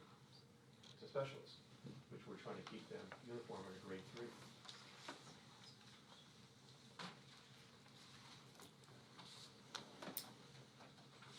There was a second, right? No. No. Yeah, there was, Yeah. yes. Are we done discussing? Okay, I'll call for the vote. Okay. Judge Nanovic? Yes. Mr. Severcek? Yes. Excuse me, what was that? Yes. Mr. Honor? No. Mr. Lukasevich? No. Mr. Notstein? Yes. Next is the adult probation treatment court specialist, to approve compensation at a grade 3 step A, which is $14.33 an hour, which again, I believe is the same as what was being recommended on the December 8th handout. Second. Judge Nanovic? Yes. Mr. Severcek? Yes. Mr. Honor? Yes. Mr. Lukasevich? Yes. Mr. Notstein? Yes. Next is the part-time sentencing guideline technician. The motion is to approve compensation at a grade 6, step D, which is $17.87 an hour. That is the exact same compensation that was approved by the salary board approximately 2 or 3 weeks ago. This is a grant position where the grant application requires pay of $18 an hour. We had this discussion when that grant came before the commissioners, and closest we could get to that, according to the scales I was given, was $17.87 an hour. I'm trying to keep it at $17.87 an hour, grade 6, step B. Again, for reasons that I don't really fully understand, because it's different than what was, the action was taken a few weeks ago. The county was to reduce it by 7.16%. And just on discussion of that, I would agree with this, because I think here's one of the instances that we don't research enough to see what we should be putting in grants, what people should get paid. And if this was passed, I don't think we have any choice to do this in this situation. So I said there's so many things over this whole salary thing that isn't correct, and this is one of the things.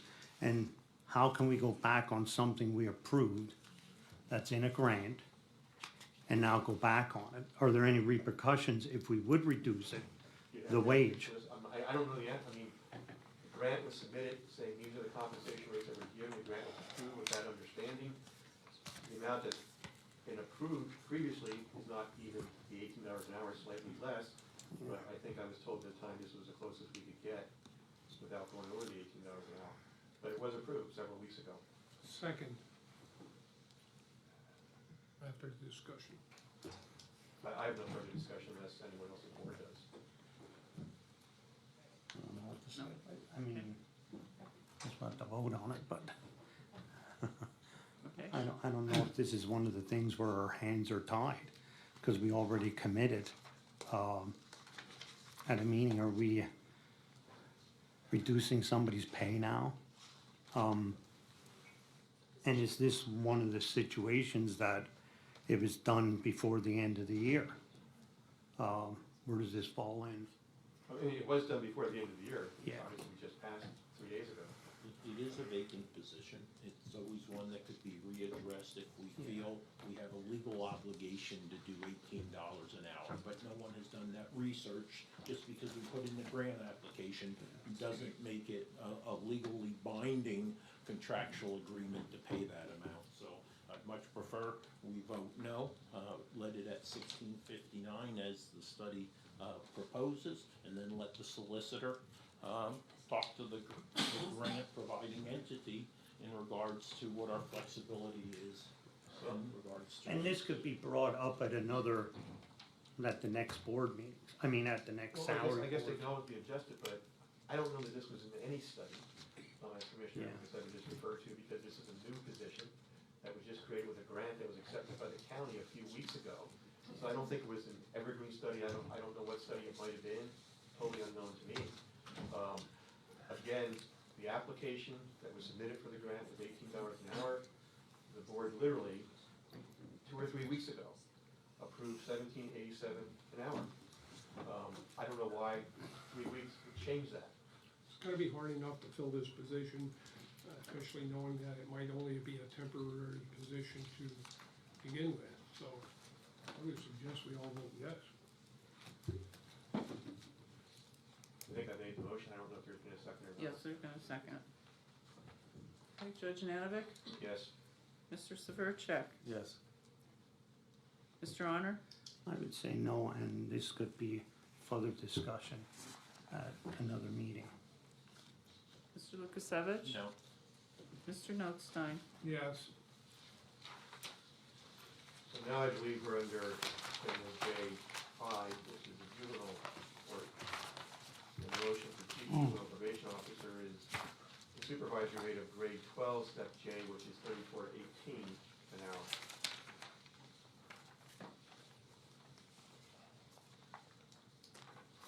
Second. Judge Nanovic? Yes, Mr. Severcek? No. No. Mr. Honor? No. Mr. Lukasevich? No. Mr. Notstein? Yes. same position, motion to approve compensation as supervisory rate of grade 12. I? I, I'm gonna hard time with the I versus L's, $33.34 an hour, which I believe is what was on the handout of December 8th. Second. Judge Nanovic? Yes, Mr. Severcek? Yes. Mr. Honor? Yes. Mr. Lukasevich? Yes. Mr. Notstein? Yes. next is juvenile court secretary 2, a motion to approve compensation at grade 4, step J, that's $18.79 an hour. Second. Judge Nanovic? Yes, Mr. Severcek? No. Mr. Honor? No. Mr. Lukasevich? No. Mr. Notstein? Yes. next motion for that position then is to approve compensation at grade 4, step I, $18.34 an hour. Second. Judge Nanovic? Yes, Mr. Severcek? No. Mr. Honor? No. Mr. Lukasevich? No. Mr. Notstein? Yes. next motion for that same position, juvenile court secretary 2, compensation at a grade 4, step H, $17.89 an hour. Second. Judge Nanovic? Yes, Mr. Severcek? Yes. Mr. Honor? No. Mr. Lukasevich? No. Mr. Notstein? Yes. next is one clerical specialist in juvenile court, to approve compensation at grade 3, step A, $14.33 an hour, which again, I believe is the same as what was recommended on December 8th, which is Commissioner's handout. Second. Judge Nanovic? Yes, Mr. Severcek? Yes. Mr. Honor? Yes. Mr. Lukasevich? Yes. Mr. Notstein? Yes. next is schedule J6, domestic relations. Oh, that was just reminding me that going back to J4. I'll go with J5, we have to, I have to make a motion to approve the on-call pay on J5 of primary $50 a day and backup $30 a day. Second. Judge Nanovic? Yes, Mr. Severcek? Yes. Mr. Honor? Yes. Mr. Lukasevich? Yes. Mr. Notstein? Yes.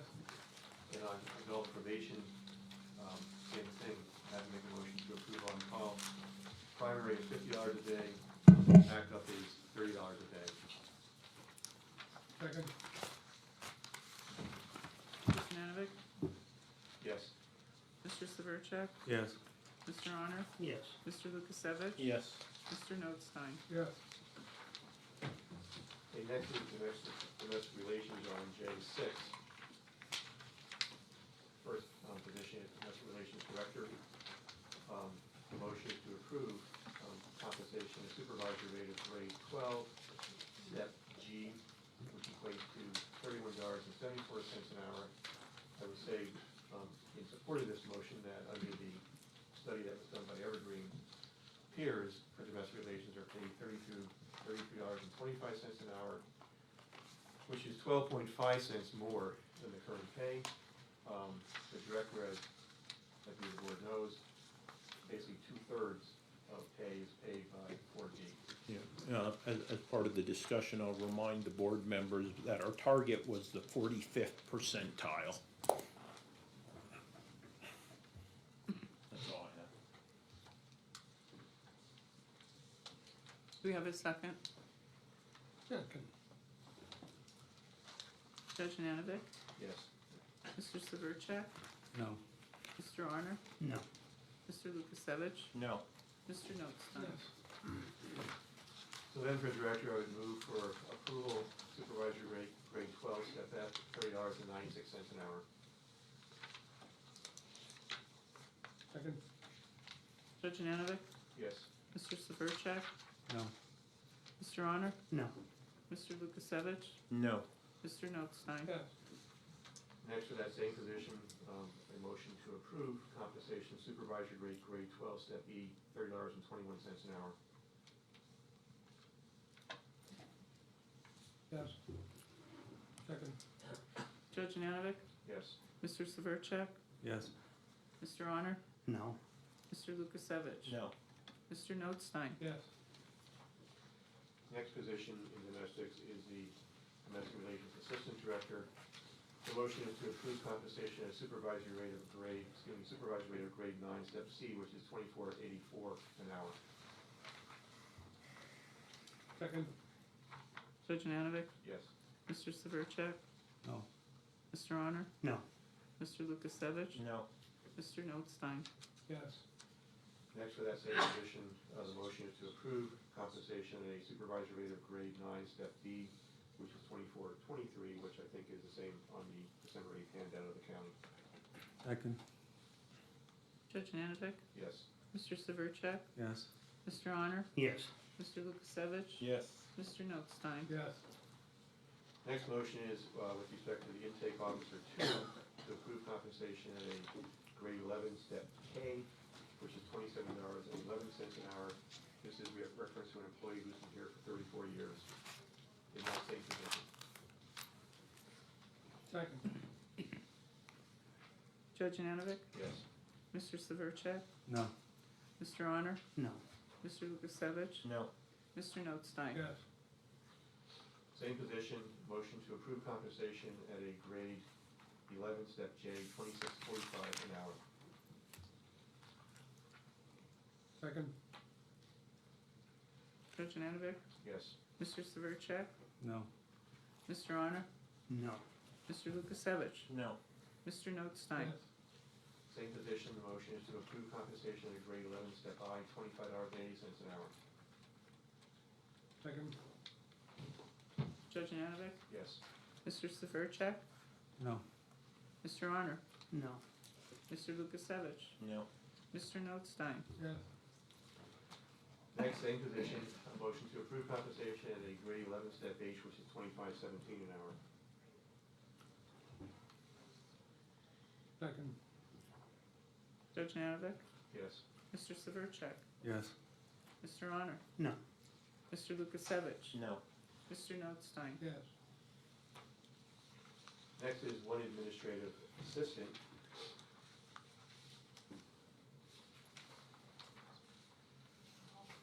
That's what I'm thinking. So I think I could combine these. One administrative assistant at $15.80 an hour is a grade 5, step A.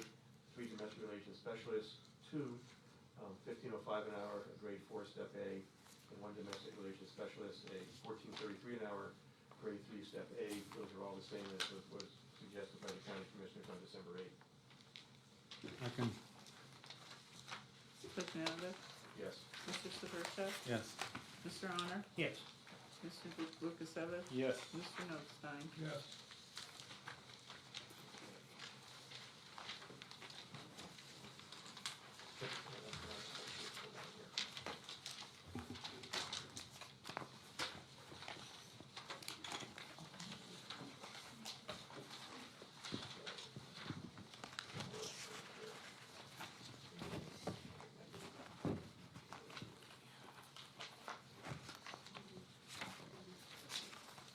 So, next is the motion is to establish the position of one treatment court coordinator / grant manager at $18.99 per hour, overseen by Judge Matika, as I believe the board knows. This includes both Veterans Court and Drug Court. Judge Matika has advised me that if this coordinator position is not created and approved, that both these courts will likely cease, that they cannot operate without the treatment court coordinator. He has told me that the coordinator position is required by the AOPC in order to function and to be recognized as a treatment court, that the position is mandated by the Policy and Procedures Manual established by the court when the treatment court was established, that the coordinator is a required team member for purposes of many federal and state trainings. No team members may attend training without a coordinator. The treatment court cannot seek grants without a coordinator. That this position would oversee the overall operation of the treatment court, including other diversionary programs, and it would relieve the chief probation officer, which I know is what Commissioner Lucas Evers was getting at, of these duties. Previously, this was done in part encompassed by other things that the prior chief, Mr. Parsons, was doing, and as I indicated, he was overextended, and our current chief does not have the ability to take on this additional responsibility. So the motion is, as I said earlier, to approve the creation and compensation of a treatment court coordinator / court grant manager at $18.99 per hour, which is a step S, it's going to be a grade S for step B. That's effective as of January 3rd, as of today. Second. Discussion. So, someone, a treatment court coordinator to synchronize and coordinate the activities is essential. This position has not been properly classified by our HR department. It is clearly not a supervisory position, yet it is labeled as such. No indication I can find that that particular duty would require a full-time position. The existing adult probation office chief assumed the position knowing full well the duties and responsibilities of his predecessor. Setting of the salary that he was receiving was based upon one of those functions to include the coordinator for the DTC or the treatment court. Any grant manager, which is a significant part of this classification, should and must fall under the direct authority and supervision of the Board of Commissioners. That's all I have. And would this position though be just the grant coordinator for the courts, for the treatment courts? Is that correct? It's for the treatment courts and also a grant manager. I don't see why it would be under the commissioners. In fact, the person who would actually be immediately above this person supervising the court coordinator and grant manager would be Judge Matika, who is the person who the judge assigned to treatment courts.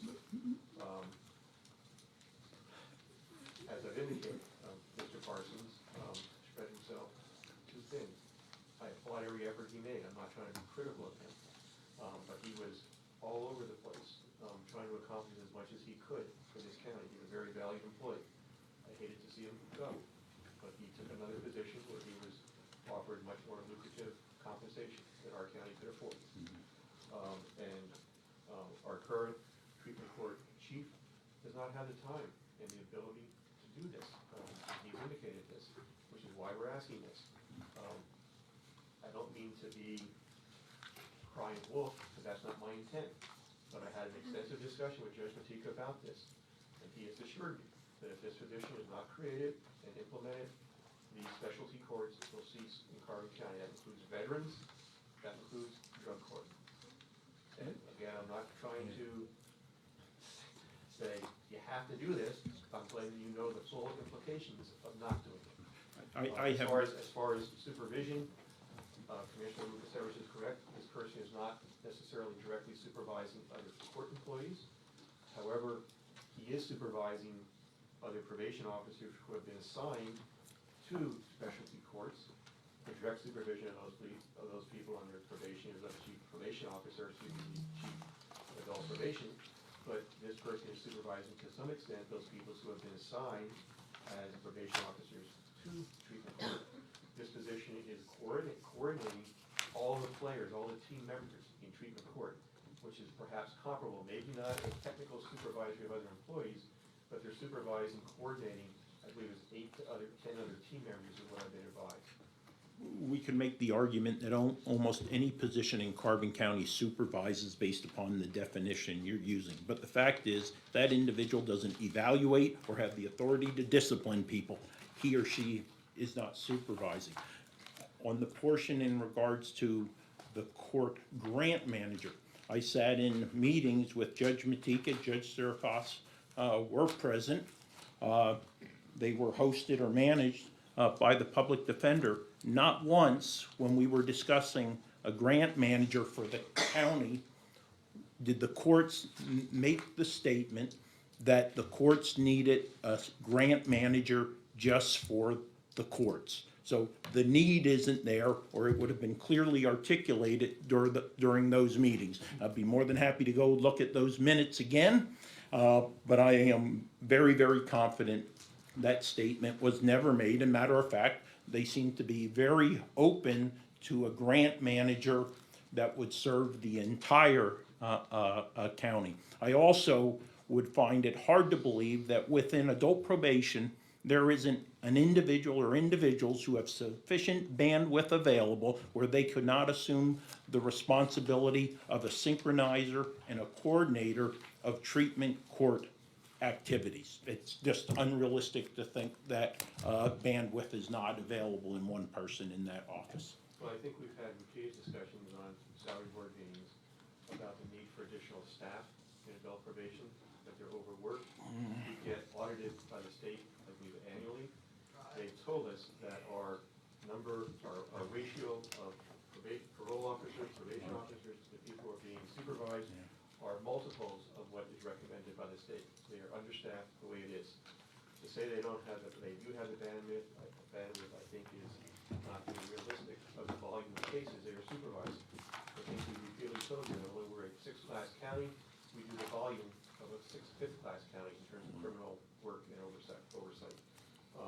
The grant manager we're talking about, I was not in attendance at any of the meetings Commissioner Lukasiewicz is referring to, so I'm not contradicting him. But I will tell you that I had a very direct, lengthy conversation with Judge Matika about this position, about the critical necessity for this position, that the grant manager would write grants for treatment court. Currently, the county is receiving certain grants for treatment court, which are going to expire if they haven't already expired. So that grant funding will cease without a court coordinator. And this grant manager would also file other grants for other positions for the courts if grants were available. So I only relaying on because I rely upon Judge Matika, who has, I think these treatment courts have been in sight for 3 to 5 years, I think it is, for the positions. My understanding is they are doing well, that people who go through them are doing well. I've heard compliments from people who have been in attendance at how well it is received, and I hate to see it die, but that is what I'm told will happen if we cannot have this treatment court coordinator. I'll direct the public to the Bible in Genesis. The word begat, and that's what happens with grants, right? And we've seen it here recently. A grant was accepted, and now we have 2.5 new employees in perpetuity. So as we talk about additional grants, the public has to recognize there comes a tax burden with each grant. Don't be fooled into thinking that simply because it's a grant, one, you're not already paying for it because your tax money is that grant money. And then secondly, you're gonna see additional duties and responsibilities that the courts or others are gonna say require more manpower, more resources, because they're already taxed. So how can you be asking for more? It doesn't pass the common sense test. Well, I think part of the thing that has to be considered is what is the purpose of treatment court? How are people selected to basically be given the benefit of treatment court? They're evaluated before they can even get into treatment court. I'm referring to both veterans and drug courts.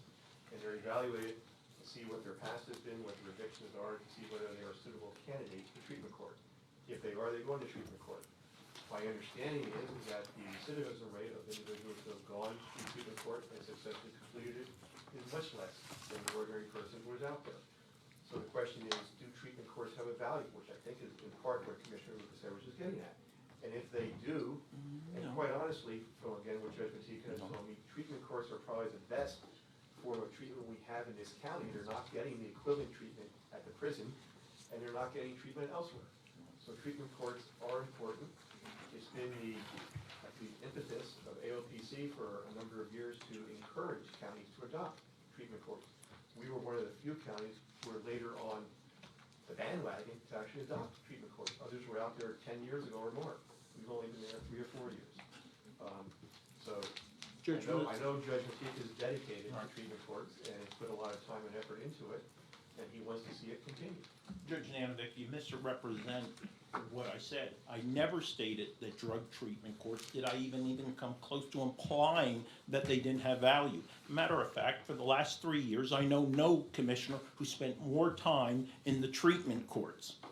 No one. So obviously I see the value, I recognize the value of that. So I take offense to your misrepresentation of my comments. I'm not sure What what I was I misrepresented. But what yeah, you said, I did apologize. not, I was implying or stating I did not see value in drug treatment courts. No, I When didn't. that was not, the record clearly shows what you stated. So again, I'm defending myself because it was a misrepresentation of what I said. So for the record, I'm clarifying. That's not what I said. I made my point clear. I see the value in them. My issue is, first and foremost, that one, I believe it can be absorbed. I do not believe a full-time treatment court coordinator is necessary. And I also disagree with including as part of this, just to simply justify the position, that a court-specific grant manager is necessary. The demand, the workload is not there. Sure, you can build it and create it. You can create the workload. Everyone will fill their available space with work if they're hired. But again, it doesn't mean it's needed. It simply would become a want. And I think where I've been at, I've been in on some of these meetings, and since I've been here, I was always looking for a grant writer. And I thought in the discussions that we were trying to get a county grant writer that would help every department. And now we're adding one for just one department. I mean, I don't, and when I was under the discussion before, and I don't know if Paul was involved in it or some of the meetings, and I thought we were going in the direction to get a grant writer for the entire county. Now here we sit one position, I don't know what it's gonna do. And to throw it up that it's pertinent to the drug courts, I mean, there's a lot of moving parts to get to the drug courts. Putting people at places where they gotta be, or whatever kind of training or what they have.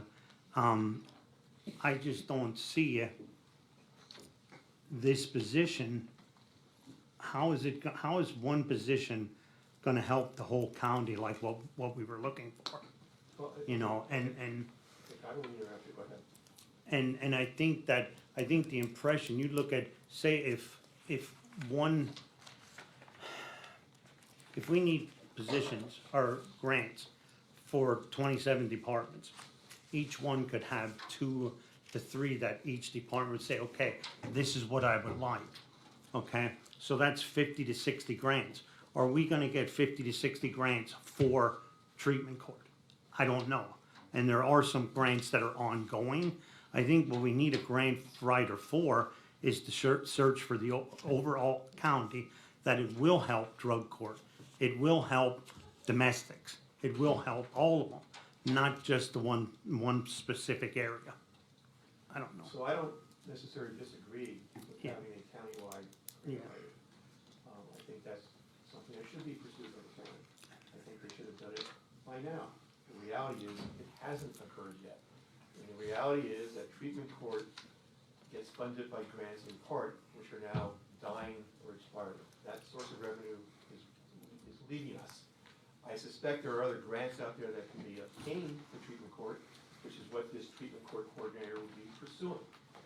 It may well be that if at some point in the future the county gets a general grant writer for all offices in the county, that this would have to be revisited. As I think the board knows, salary board positions can be restructured in the future. Right now, we're proposing this to get grants to keep treatment court alive. I think what I said earlier is that in evaluating the importance of this position, part of the evaluation is the importance of treatment courts. and that's important, that they are beneficial. I don't think, and the record will be what the record is, that I pointed at Commissioner Lukasevich and said he is not in favor of treatment courts. I don't believe I ever said that. I said treatment courts are valuable, and I think, again, from what I'm being told by Judge Matika, if we cannot get this position, we're gonna lose our treatment courts in this county. And we gotta deal with what we have now, not with what we may have in the future.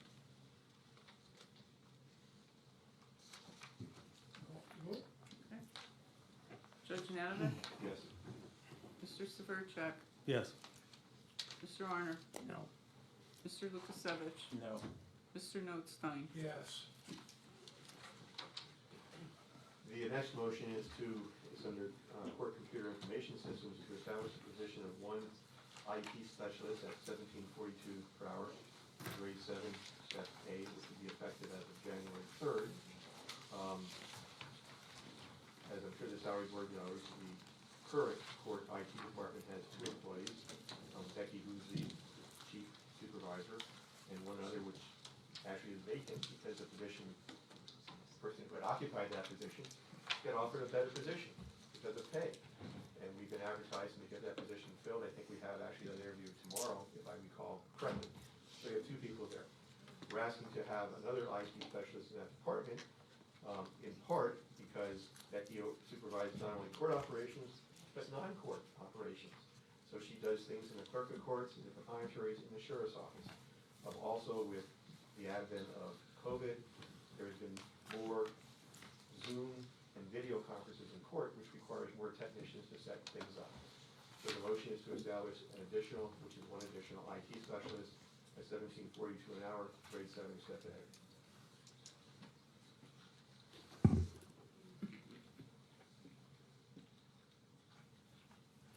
So it appears as though there's no second. Second. Discussion. Dawn, has this position been classified by HR? Well, there already exists a position that's similar, so it's a duplicate of a position that already exists in court computer. It's identical to the compensation level is identical to the one that's vacant right And now. it's an identical position to what they already have established. So 4 county fall under the IT department of the Board of Commissioners. 4 individuals, 4 positions serve 21 departments, 300 individuals versus 2 individuals serving 60, 70 individuals in courts. Where are the court's numbers for personnel? 82 people. 82? No, I'm just trying to draw number comparison of technicians to individuals needing IT services. Okay, thanks. So I think the demand is there, the need there is there. Like I said, she's not only overseeing court functions, but also non-court functions. But anyway, there's been a motion and a second, so I would think we should take the vote unless there's further discussion that. No, and I think we had discussion on combining both ITs or trying to There do was some something. suggestion. And, I mean, I see the need for it. Not that I'm in agreement with adding another position, but I think if this position is added, there has to be some kind of agreement, because I know there's discussion between the sheriff and everybody else who's in charge of the IT for everybody. So if this is passed, are we gonna move forward and try to straighten all this out? I think we've been trying to do that for over a year. My recollection is, and Yeah. if I'm wrong, my recollection is wrong, is that Becky has been doing the sheriff's work for several years. I think over a year ago, we had this discussion that she doesn't have the manpower in her office to do all these things. And we were promised, I believe, that the county IT department would take that over and do that for the sheriffs. Unfortunately, it hasn't happened, and more than a year has passed. And so, again, we've offered for a number of years, or excuse me, we've requested for a number of years that we give an additional IT personnel in that office so she can fully do her function.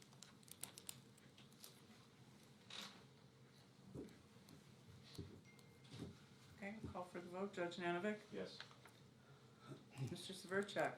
Yes. Mr. Arner? Yes. Mr. Lukasevich? No. Mr. Notstein? Yes. My final motion, I think, You're out of time. Yeah, sorry, we got a recess. This would be a non-controversial, well, it's not completely non-controversial, I should hesitate when I say that. But it is to set the positions and salaries covered by bargaining unit have to be court-appointed professional employee union as per Exhibit C, effective January 1st, 2023, with one adjustment, and that is I'm deleting from that motion, if I can see Exhibit C, where the heck it go. I'm deleting the reference to the reentry specialist, which I had previously, I know when that position was approved back on January 6th, 2020. I've seen the minutes of the meeting, so I'm not disagreeing with this. It was for a 3-year period, is to expire on January 5th of this year, 2 days from now. And I know when that came up, I think Commissioner Arner had made the motion to terminate it as of January 3rd. I voted against it. I stated the reasons at that time, that I wasn't sure if that was consistent with the grant or if that would create grievance issues. So I'm not including that in my motion. I mean, that can be a separate motion by someone else, but I don't want to include, I want to be consistent with what I've done in the past. So my motion is to basically approve Exhibit C1, omitting the reference to the reentry specialist.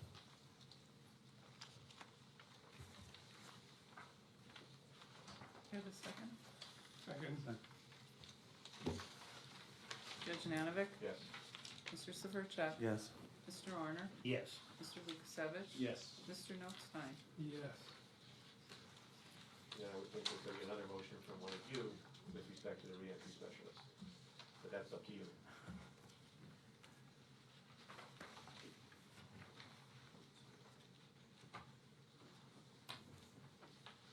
I think there's value to the reentry specialist as well, and I've said that in the past. I know we did pre-trial services previously with the grant, and we have 2 additional probation officers under the grant, as well as the guideline part-timer. But I am fully aware of what action has been previously taken, so that's going to go to the wayside, but I'm not going to vote for it. Is there any urgency that we do it today, or can it be done possibly? My belief is, Mr. Chairman, is that it's going to expire both by the terms of when it was created. That's why one of the reasons I didn't vote in favor of Commissioner Arner, as well as by the motion that Commissioner Arner made a few weeks ago to terminate it as of this January. I think it's dead, quite honestly. Yeah, and my thoughts on this, I mean, I see the Carbon Monroe Pike, drug and alcohol, and connected with our county. I think somewhere along the line, it has to go in a different direction. People are being helped, and I know I talked to Paul a lot about it, and I'm not, this position for me doesn't work for me. There are other ways of re-entry, and I think if there is a position created, we ought to have it to our county, not to other counties. So I don't, I thought this position was specific to Carbon County. well, it is, but is it actually working? I mean, it was vacated, it was let go for 6 months, and then somebody was hired and then they quit. So these are one of the things that, if it would be established as the same position, maybe we should evaluate that, and what would the job description be for that? Like I said, I just see it, something has to be changed here. I'm not and arguing with you, I'm just saying, yeah, I think the decision was made Yeah. already. Yeah. And I don't see why it was even on Schedule C, Yeah. but I'm trying to be consistent with my Yeah, I know, past actions. exactly. And I'm not giving up on that idea, but I don't think today's the time to do it. Okay. So anything else for the salary board involving the courts? So thank you very much for your time. I'm glad you took me first, otherwise I probably would have gone over 2 days. I apologize for all the other commissioners who are here, I know one thing, I'm taking and a I slight appreciate recess. the courtesy of discussion, I really do. 1 second. Go ahead. I can listen. What I would, I guess what we should do at this particular time, it's 4:30 already, after 4:30. We aren't gonna get finished this evening the way it's going. I would recommend we recess till 9 AM tomorrow morning. I cannot be present at 9 AM, not before 10 AM due to other obligations.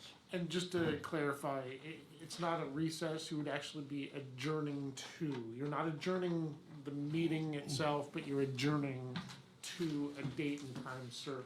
So just to be clear. So, So what time would you be? 10 o'clock. I'm fine. How about the elected officials?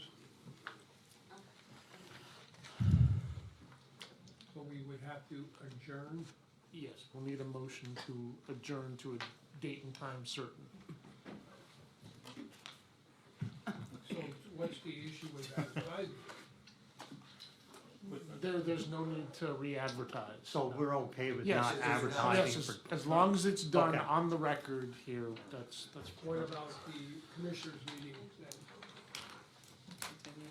Same thing. likewise, if you wanna make both motions together. The commissioners' meeting isn't opened until salary board is. Okay. So then motion to adjourn until Wednesday, January 4th at 10 AM prevailing time.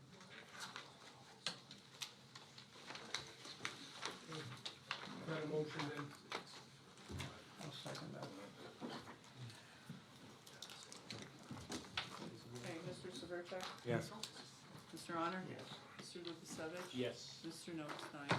Yes, motion to adjourn the commissioners meeting till after the completion of the salary board.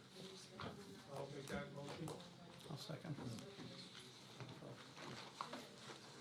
No. Or whatever, is he making, didn't we do both of I don't them? think it's strictly We did both necessary, of them, because yeah. as she said, it was never. Yeah, it open. has to. Never open. Yeah, and I guess technically, the commissioners meeting, well, I don't know, I don't wanna, like, it didn't happen. Okay, how's that? The commissioners meeting did not happen.